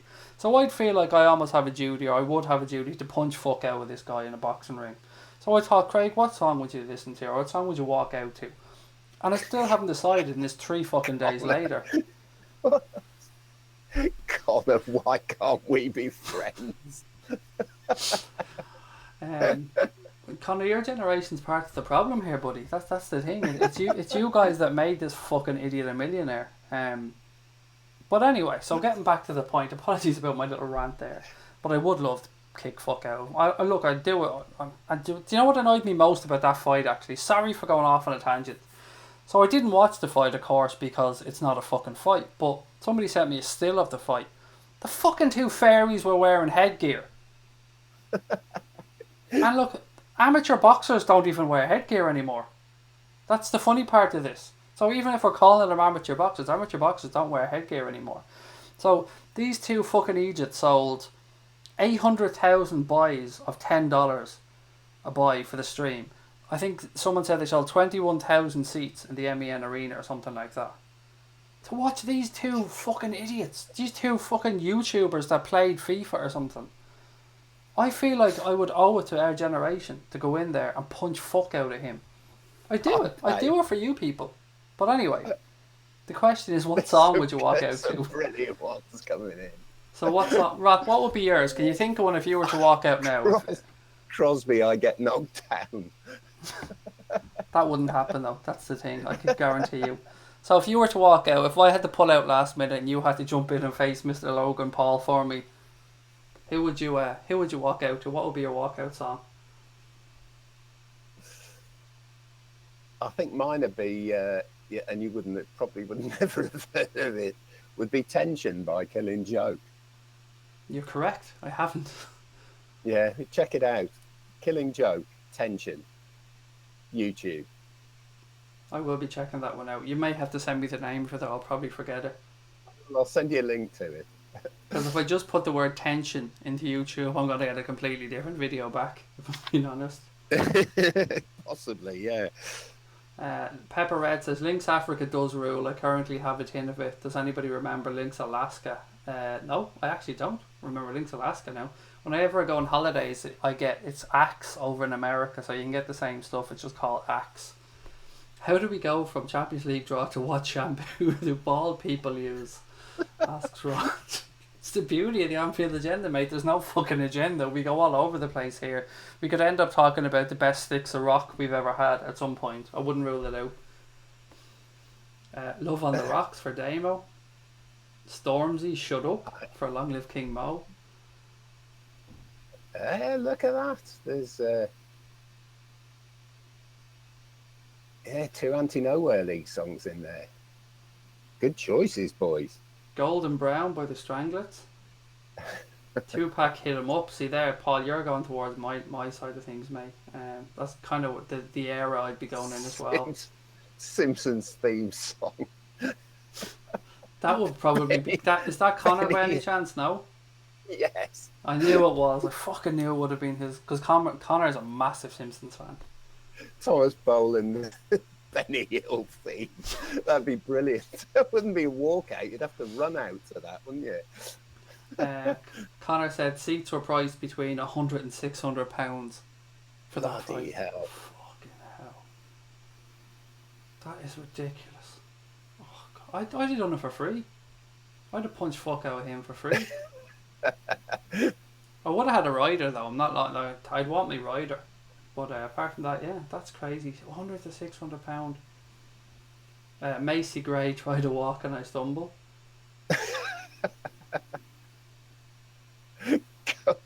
Going underground. Run Like Hell, Pink Floyd, The Wall. House of Pain, Jump Around. See, there you go. There you go. That's more like it. Mine would be Going Underground. Tracy Chapman, Fast Car. Long Live King Mo, Eye of the Tiger. That's very predictable. There's not much better though. If we're being honest, there's not much better. If you want to go punch fuck out with somebody, that is the song to listen to before you go out. Lee, Steptoe's Son song. That's a cracking tune, that is. The Ace of Spades from Motorhead, said Paul Turner. Yeah, that's a good song. All of the Lights by Kanye West. See, the only thing about that is it's used. Cal Brook uses that, so I feel like I'm robbing it from Cal Brook if I walked out to that one. My wife says you're all nuts, says Rod. Ask her what shampoo she'd use if she was bald, Rod. What would you recommend? What else have we got? Horse Outside by the Rubber Bandits, said Connor's one. Do you know that song, by the way? Which one's that? Horse Outside by the No, Rubber I don't know Bandits. that one. It basically goes, fuck your Honda Civic, I have a horse outside. Brilliant. Remix like McGregor, Harry Game Planet when we ride on our enemies. Spitting Image, the chicken song. Do you really want to hurt me? I've probably given far too much thought to this in my lifetime, not just in the last few days, but We've in my got to lifetime. get out of this place. They're all very defeatist things. They are, aren't they? Don't believe the hype, said Poochmount. That's exactly what I want them to believe, mate, so I definitely wouldn't be walking into that one. Help. So I gotta have a little look through my songs. Honestly, there. some of them are cracking.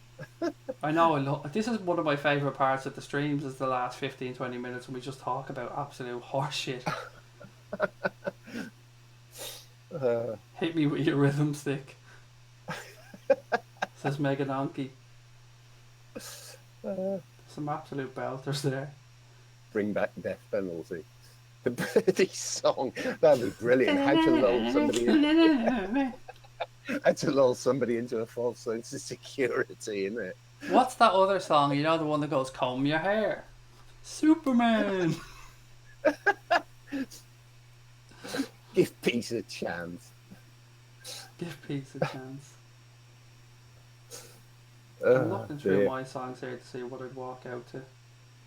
It would have to be something Irish. I feel like I'd actually. Do you know what? No, Return of the Mac. That's what I'd be walking out to. Black Beauty. Yeah, I was whistling that tune this morning when I called my dog back and he came tearing across the field. Brilliant. The Cha Cha Slide from Connor. Two Tribes Go to War. Now, Paul, there you go. Now we're getting into the right tone here. Do you really want to hurt me? Poochman came in with that one as well. Come on, Eileen, said Megan Donkey. That'll probably have been played anyway in the build up to the fight. It usually gets a bang out somewhere. I think Conor McGregor has it nailed, by the way. I think that's it. That's the best walkout song of them all. What does he have? He uses Notorious B.I.G. Hypnotise. Oh, yeah. Fucking amazing song. Absolutely amazing. Chariots of Fire. The countdown music. I've got to say, the countdown music's in my top 3 tonight. It would want to be a quick fucking walkout, wouldn't it? You'd want to be running up there. Although no, you'd have 30 seconds, wouldn't you? That's how long that music is, isn't it? You never walk alone. Yeah, that's a good one. Why does it hurt when I pee? Thanks.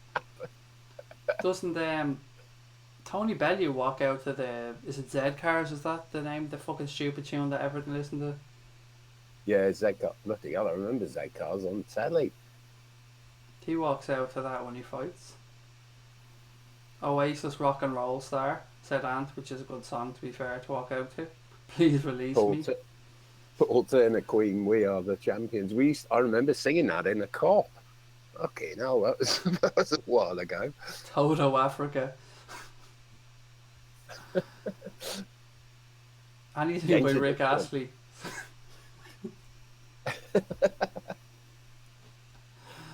And a bit of the Foggy Jew. I mean, good band. Which one? Jane's Addiction. Oh, yeah. Just because Being Caught Stealing is my favourite one by that lot. Orville's song. Mega, what are you on? Him and Connor they're not. I feel like they're not taking us seriously here. I don't know about taking us seriously. I think they've been taking something. I think Connor's just looking forward to his trip to Stamford Bridge. Yeah, that's what it is. Don't forget to practice this motion side to side, Connor, for a while, just to get used to the flag waving. Wake Me Up, George Michael. That's a good one, good call. First cut is the deepest. Harvey Girl.